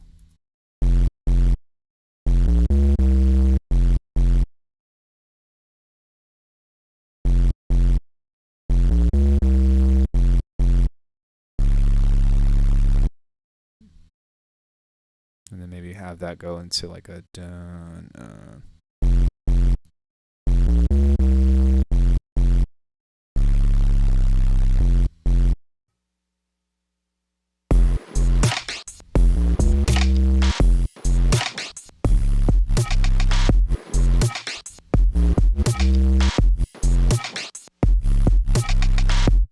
And then we need to fix this because the release time is too long.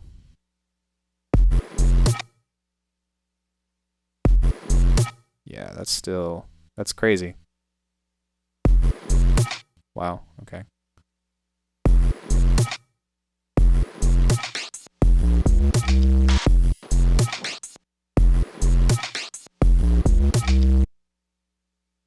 And that's a little bit too long as well, so we'll cut it like there.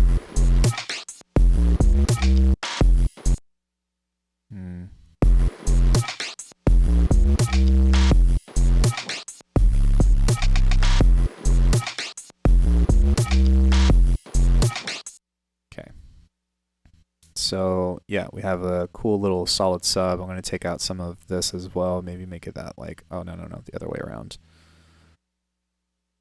Yay, exercises.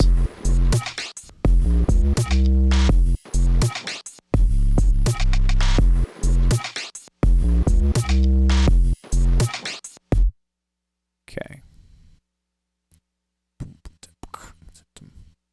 Still missing something.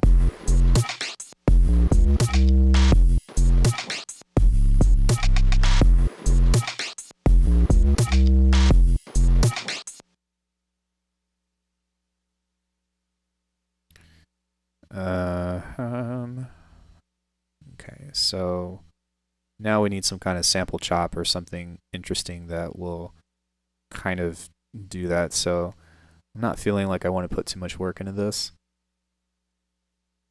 Yes, even I get lazy sometimes too. So I'm going to try to find something that we can pull to F and then just try to make some kind of interesting small chop of this. So let me see. All right, you guys ready? Count down with me. Here we go. 3, 2, 1. That one.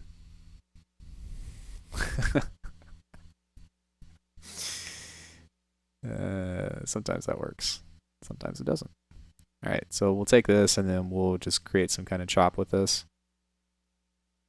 And hopefully find something that will be suitable.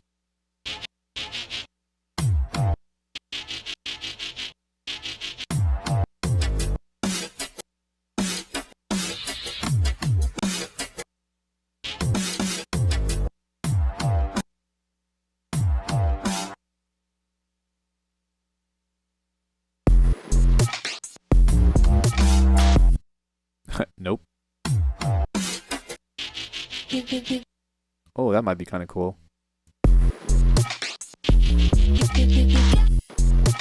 Nope. Let's try a different one. E0 is out of range. House of God. That's hilarious. Wow, I'm like picking all of the wrong songs right now. That might be cool, actually.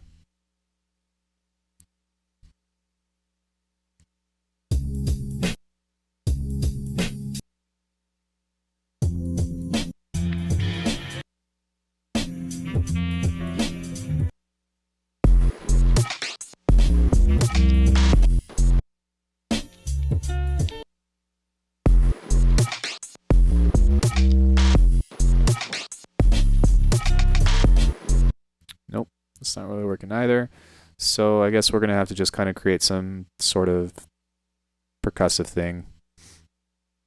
I am so lazy when it comes to making like musical components. So lazy. I don't know. I don't like making. I'm not gonna say I don't like making music, but I'm just maybe because I'm so bad at creating some kind of interesting thing. Have you ever messed with Synplant? I did download the demo. That's the thing that like grows, right? And you kind of like treat it like an actual plant or something, so to speak. I think.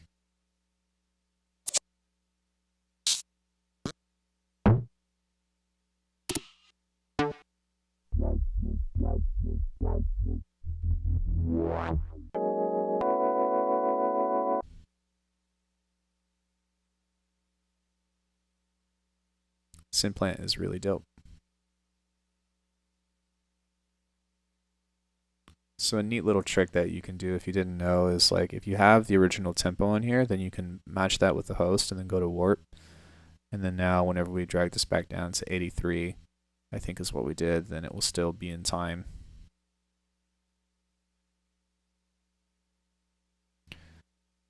"100% Bassnectar uses it. Yeah, it's often associated with Flume.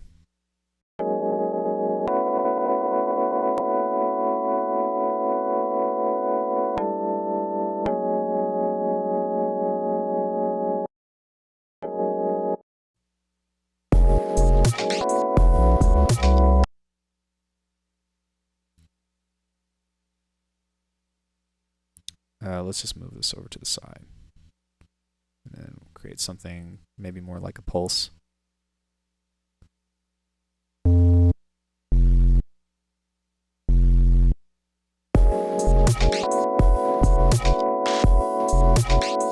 Oh, that's because we also need to do that, so.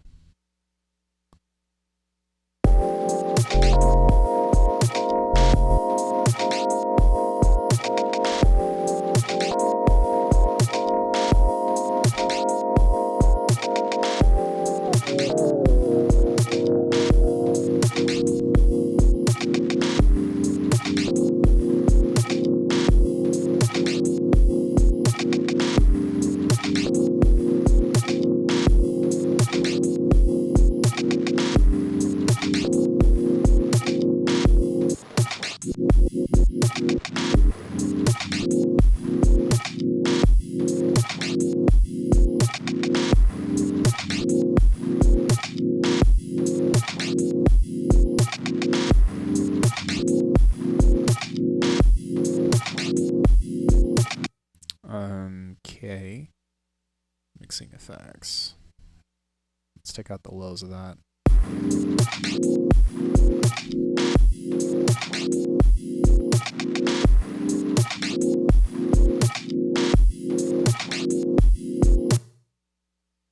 And then let's try that.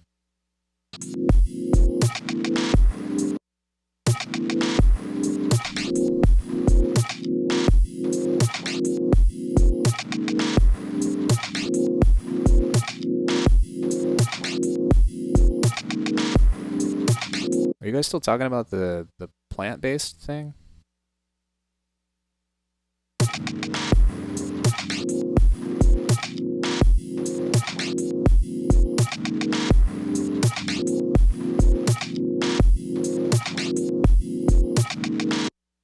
It's kind of cool. Let's throw a chorus on it.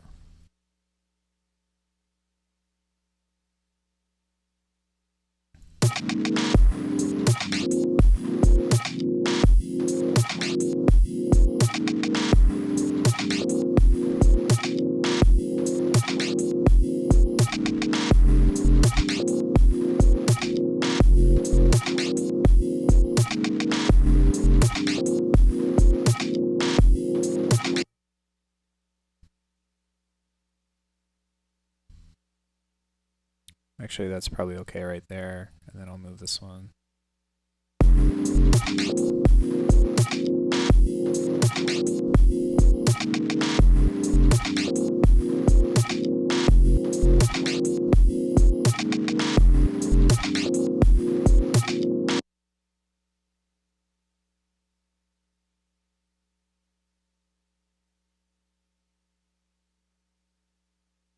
Maybe try this.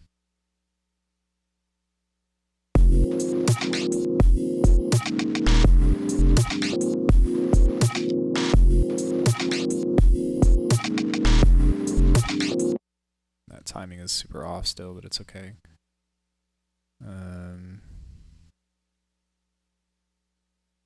Just want that to be just a little bit dotted.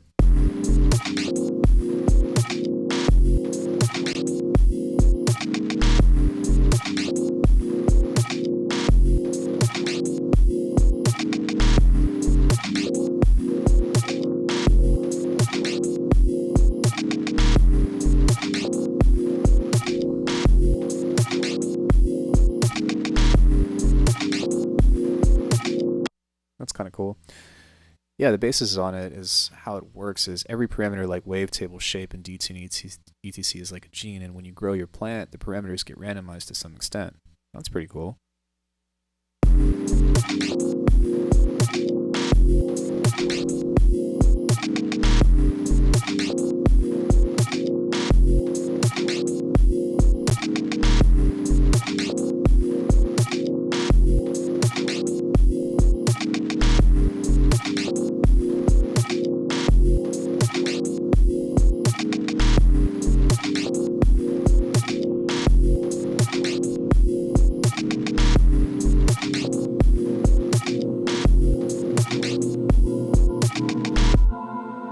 No, not in this particular case. I'm just making something that's kind of swingy and half timing.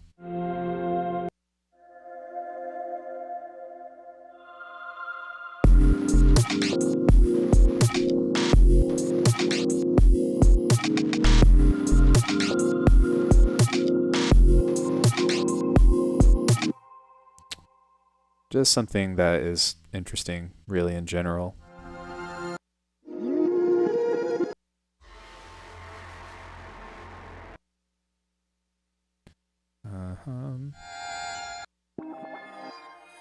Maybe try playable textures.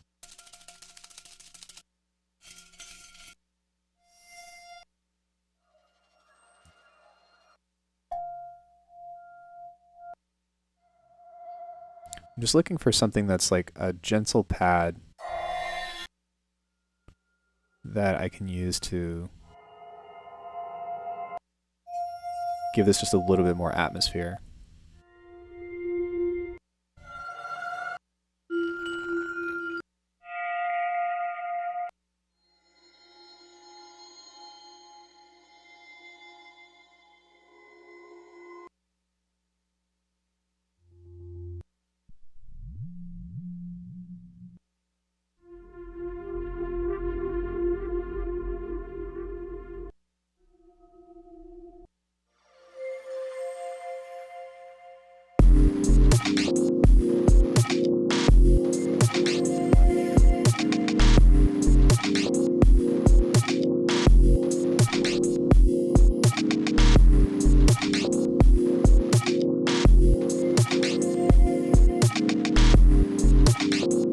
Maybe throw some delay on that. That might be kind of cool.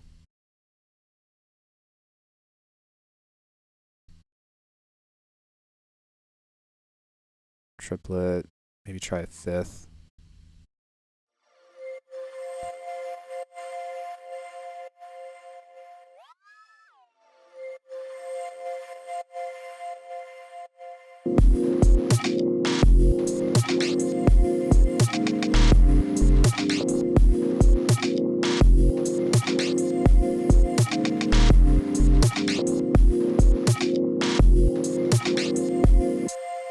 Okay, and then I would probably only want that on like the fourth bar of this. So I'll move that over here. And then switch that up there. Take this, move this over. This is very different than how I usually make music, but it's okay. And duplicate that.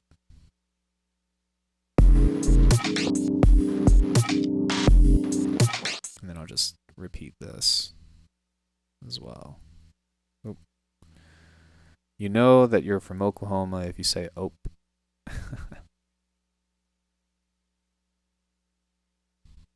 And then we'll duplicate.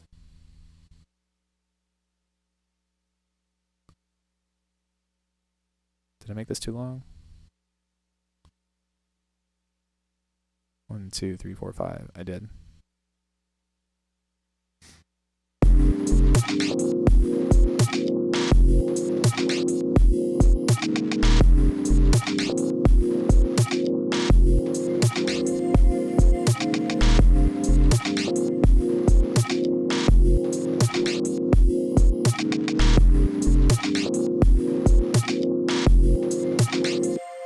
Okay, and I think that I actually like this also just being on the fourth because I think that the groove itself is starting to solidify pretty nicely.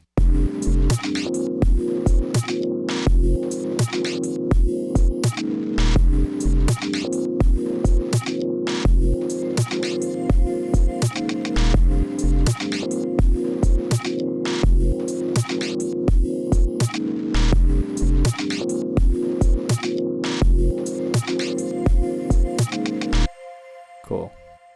So we'll turn this off. We'll turn this off. Let's go ahead and resample that now. And we can start to try to create something else that from Portal or something.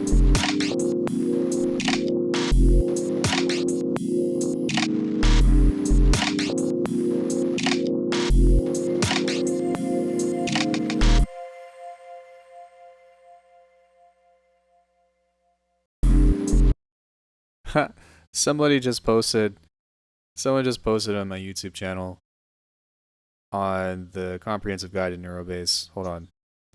Long video. You could even stop at some process if you like the sound. The reverb effect was super nice. Basically, my. Oh, okay. I thought they were basically talking shit. This could be a nice neurohop kind of tune. Yeah, yeah. I don't. I like I said, I didn't have any idea what this was going into. Um, I was just kind of. This is really just spontaneous as usual.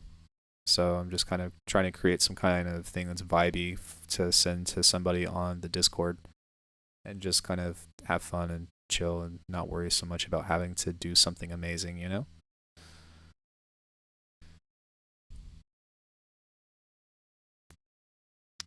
So let's make some stuff.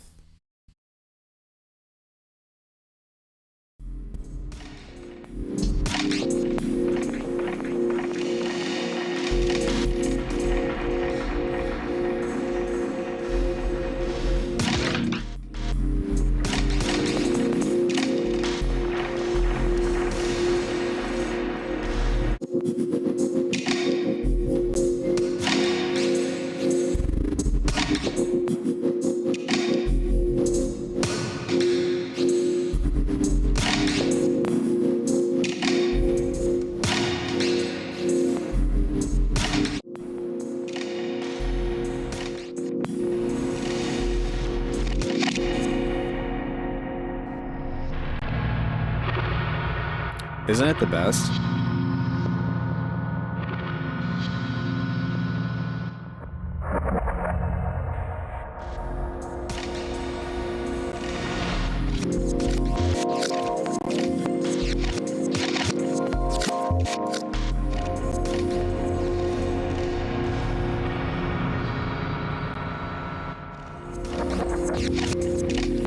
Like all this stuff is totally usable and just sorry, like all this stuff is useful just like as effects, you know?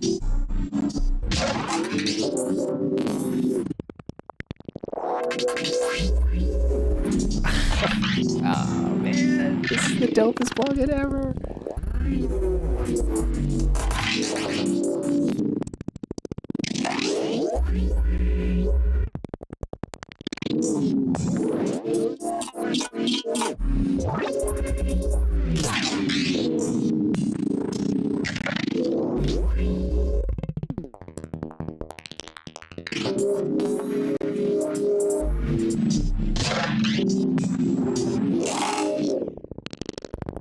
All right.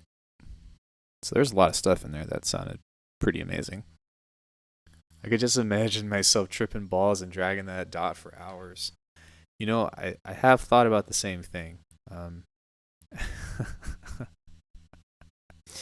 have, I have, but I'm not going to. The sound wouldn't even have to be on. Brad, you ever like trip balls just by looking at like a grid? Like what kind of grid? Like an XY grid, but it's circular, so it's not quite an XY grid. It's like circular. What?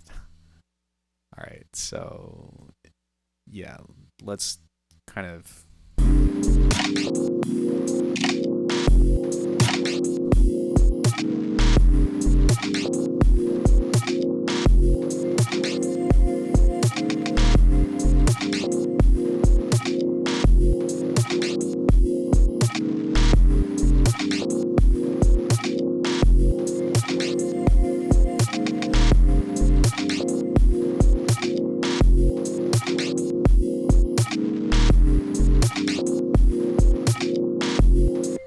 Okay, so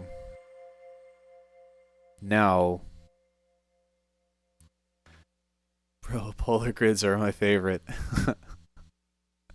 That's funny. Yeah, it's there's a lot of different things that you could kind of geek out and trip balls over, I must say. So,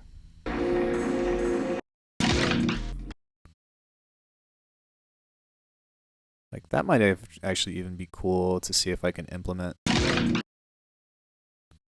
as a percussive element over here. So, like maybe every fourth or something. So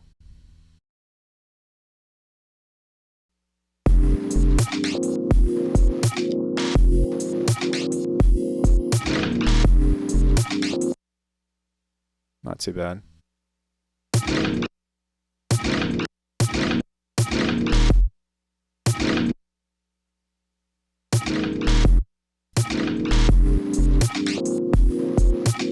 Maybe even just have that at the end. No, there's that one, so. And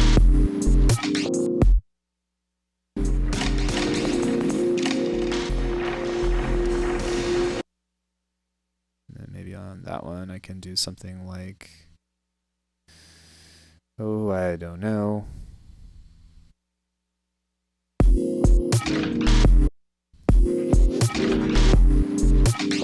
Oh, I still have Portal on that, so I'll need to make another track. That was really cool, though.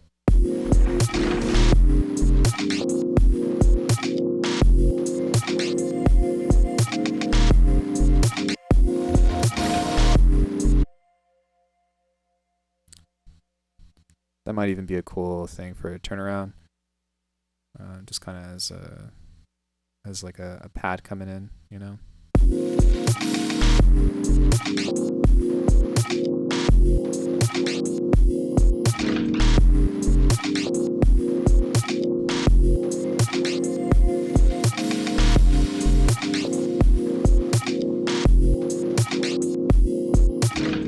Okay, so something else I want to kind of mess with too is like I like this simplistic bass.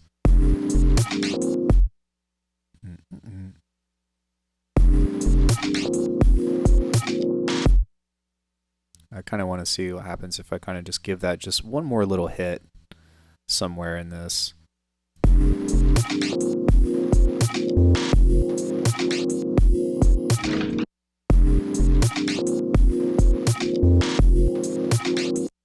And then I need to see if I can turn the velocity onto this. So there we go.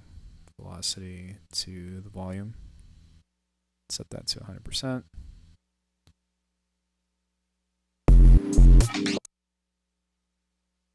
Did I do that correctly?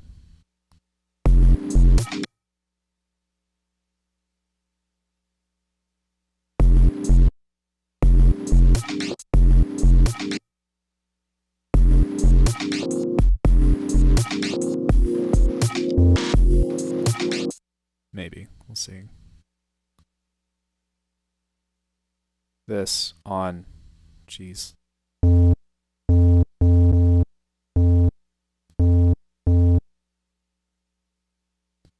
Then maybe I can do some kind of.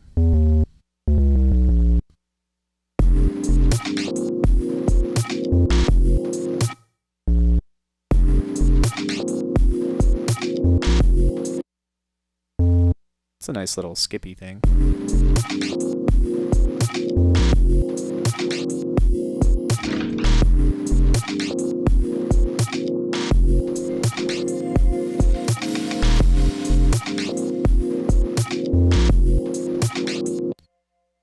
But I don't want that to connect, I guess. And then we probably should Fletcher Munson this. And what that basically means is as pitch goes higher, it's perceived as louder, so we want to try to even that out. So, man, it was great hanging out. Always a good place to learn something. Have an awesome stream. Maybe see you on Discord. Yo, Wild, thanks for coming in. I always appreciate the time and the interaction. I always have a good time. So thanks for coming in to hang out, and I appreciate you stopping by. I'm probably going to do this for like 20 more minutes anyway, so.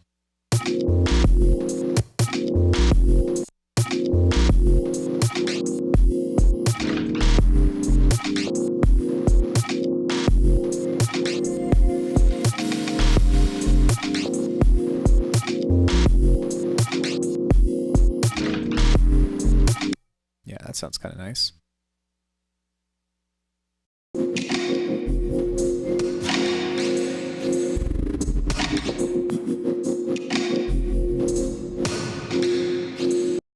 That's a nice little percussive thing. And it's relatively on its own, so we might be able to kind of throw that in somewhere. Like, let's go ahead and do that. Cheers, Wild Guy.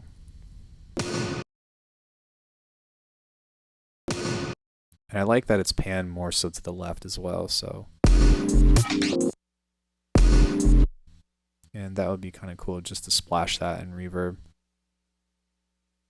I have a bad habit of like always wanting to just coat things with lots of reverb and delay. It's like one of my go-to ways to create texture, but sometimes it's just a little bit much. So I'm going to try to be a little mindful of that.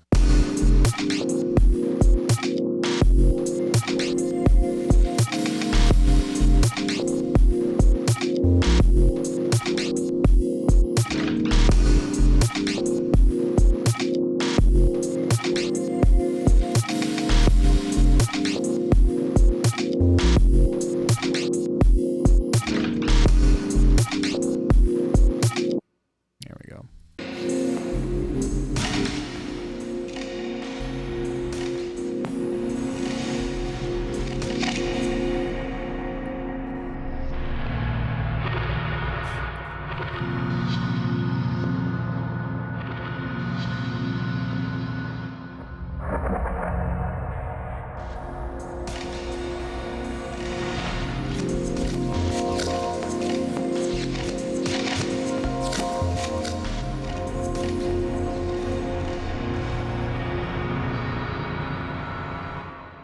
That's pretty cool.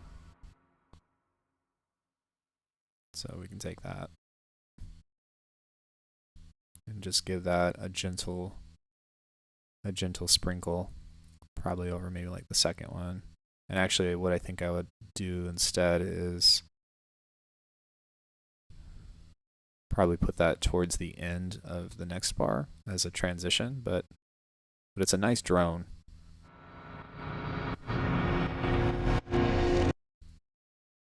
So kind of turn that down a little bit and give that a little bit more padding and effect as well. So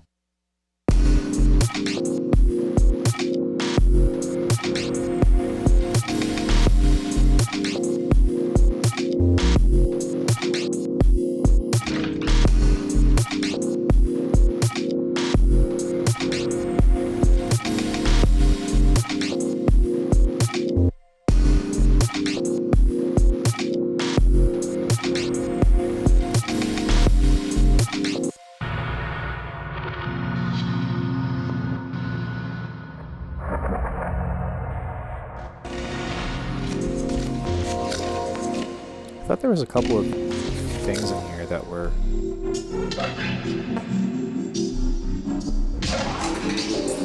wow.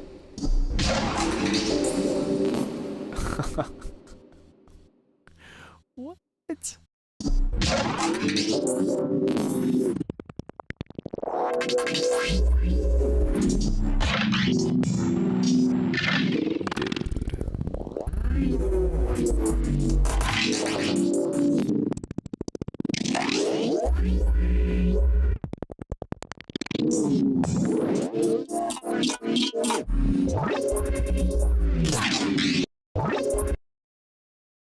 That's pretty cool too. So maybe we can kind of throw that in somewhere.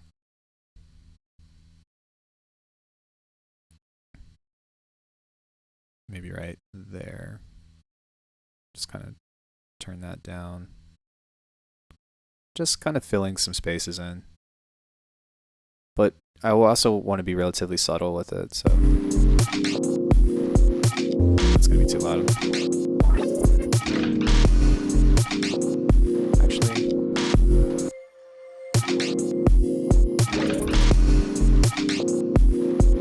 that's not bad.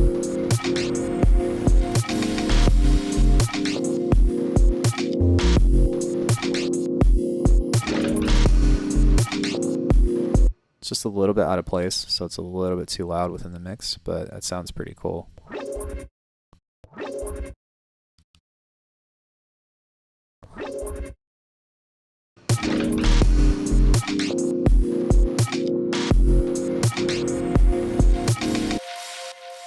And then I kind of just want this to have just a little bit more reverb as well.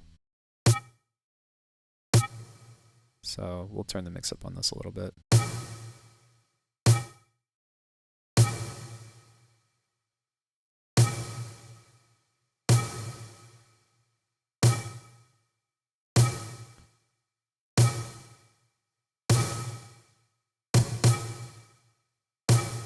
And the sidechain is totally fine because we have that set up to be on pre, so that shouldn't be affected by anything else.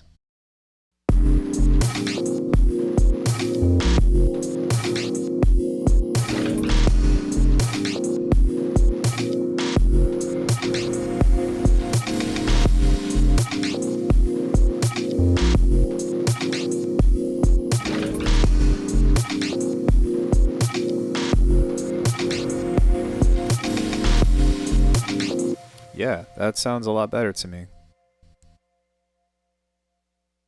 It's got plenty of going on. It's not too much. And then what we can do just to jack around is create some kind of lead.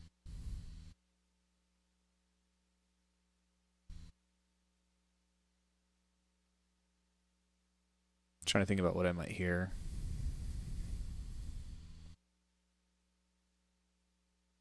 I don't know. Let's start and see if we can find something as a means to kind of go off of. Huh.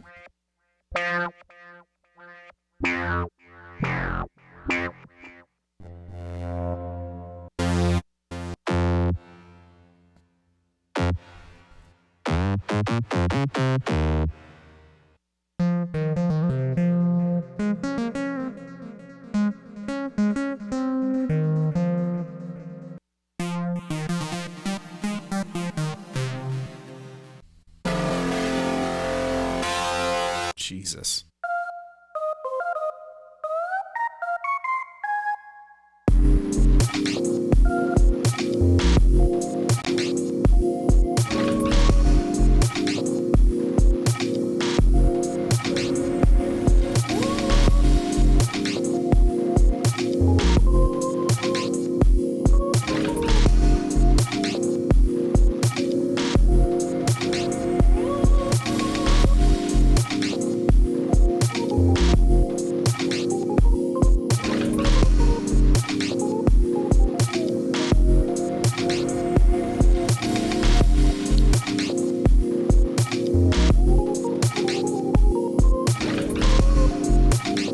That sound right there is so cool to me.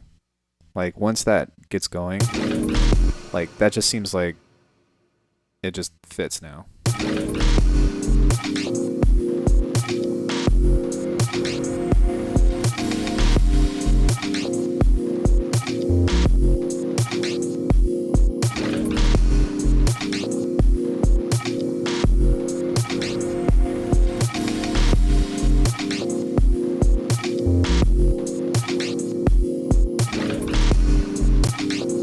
I think just with some cleaning up, that might actually be enough. I mean, really, like, if you think about some kind of like halftime tune or whatever, like, this is going to sound way louder and way better, but I mean, really, there's not that many elements in here that are doing that much.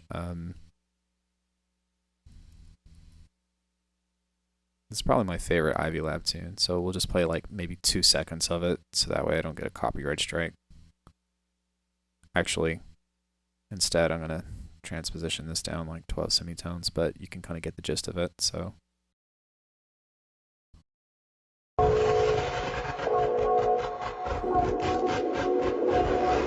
That's so cool.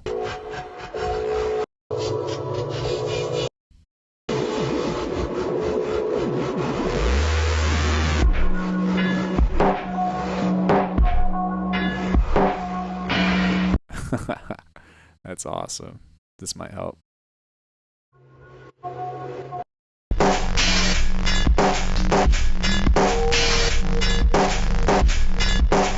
So there's really not that many elements that are playing within that. So it's kind of cool to just have something that is a little bit more subtle for once and kind of work on that.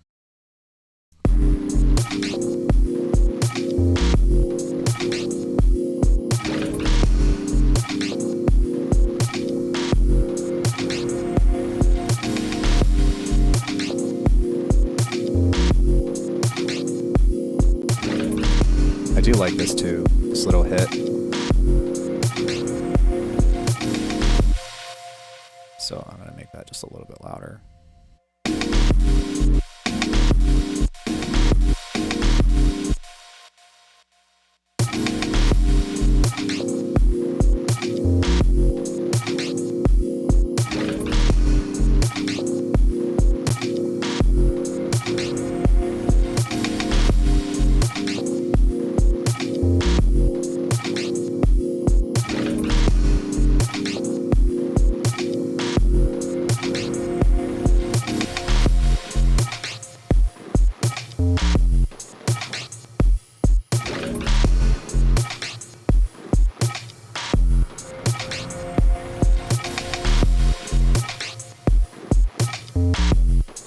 Sounds way more like a Flying Lotus tune than a halftime tune, but it's still interesting.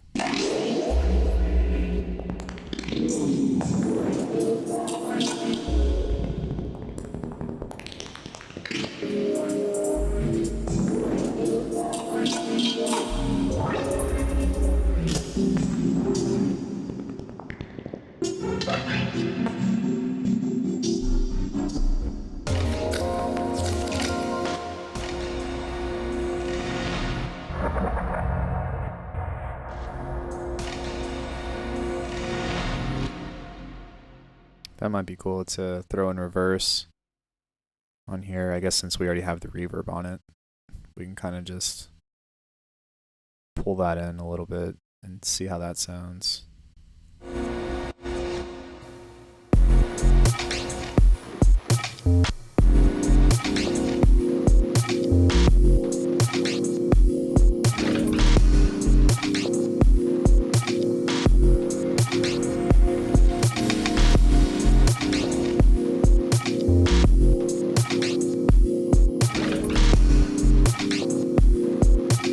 Kind of cool to try something like this.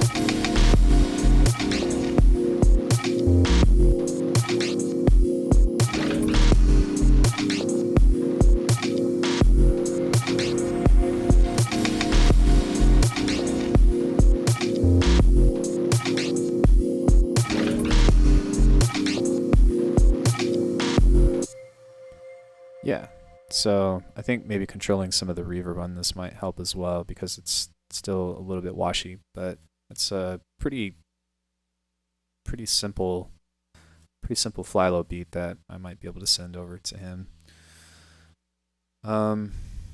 But yeah, so yeah, I've been streaming for about 2.5 hours. Does anybody have any questions on anything? I'm gonna go ahead and save this. We'll save this to the desktop and we'll call this October 28th. 28 fly low beat.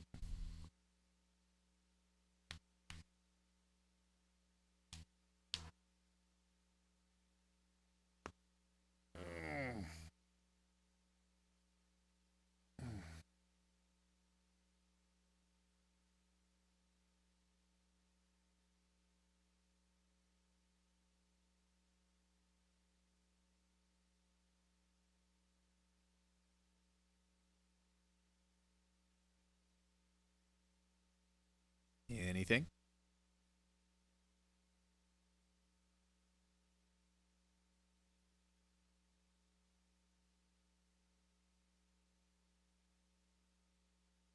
We're actually not doing too bad. There's only we're only at 36 channels so far compared to like 100 or over 120 or something.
Let's give this just a little bit of color so we can just accentuate the groove if we wanted to a little bit more.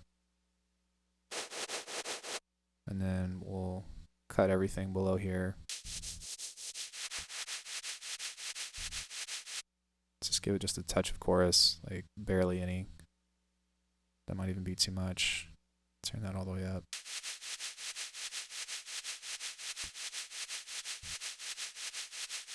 This is like my favorite way to make shakers. It's just so much easier to do it that way. But it's cool because like you can really just like shape whatever the rhythm you want.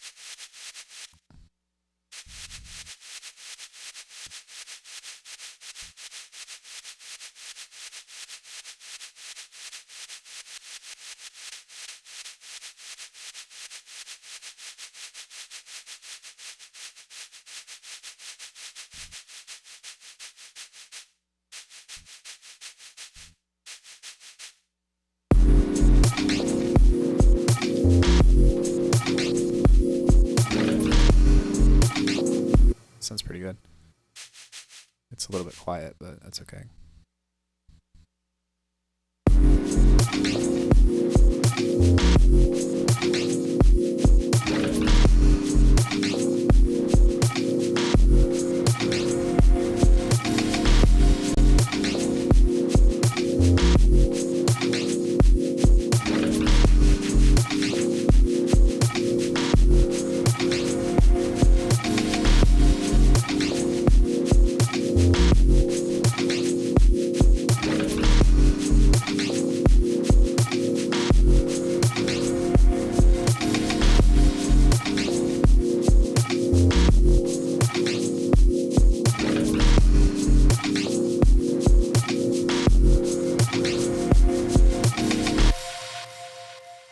Yeah, it's kind of nice. Maybe we can push that over just a little. Actually, I'll just leave it in the center, but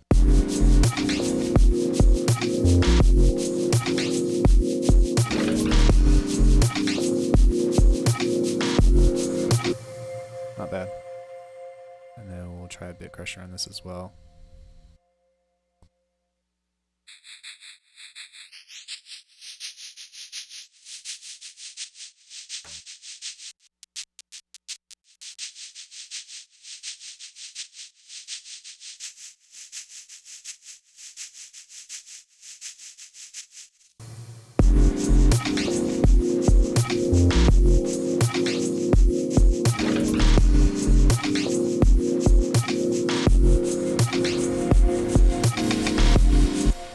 Dope.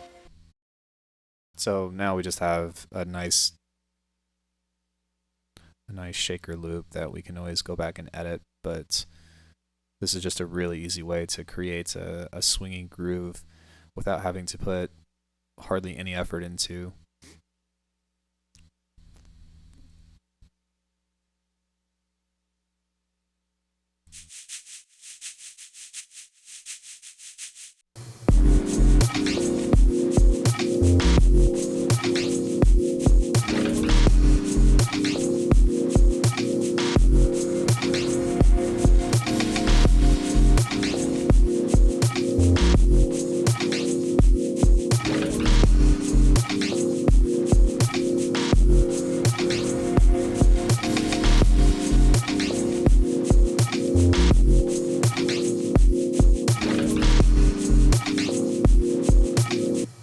Yeah, not bad. So we'll save that, and then that's kind of interesting, I guess.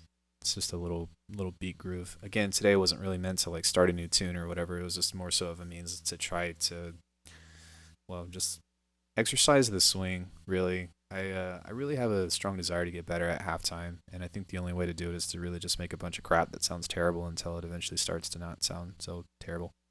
Um, so I mean, yeah, I said this at the very beginning. Like, I can make lo-fi and I can make hip hop, but actually making like that heavy halftime sound selection stuff is something that is pretty admirable from those guys that do that kind of stuff. But really, it's like I guess the journey of where I'm at is like I can make all the sounds individually, but I'm trying to just put myself in a position in such a way that things start to make sense together. Because a lot of times whenever I try to combine elements, they sound really out of place. So I think that's an interesting place to explore. But yeah, I think that's probably going to be it for me today, guys. I really appreciate everything. and I hope that you had some entertainment or you learned something while you were here with me. If you have any questions or something, feel free to ask around, or you can always join the Discord, which you can find right here, which I will copy and paste in about 10 seconds, depending on how far the stream is lagging. And yeah, over here on all the left stuff over there is yeah, is all my other information. But yeah, thank you guys for coming in today. I think I'm gonna call it a day, and I will see you all tomorrow, probably around the same time. Thanks everybody. Have a beautiful day. You all are amazing.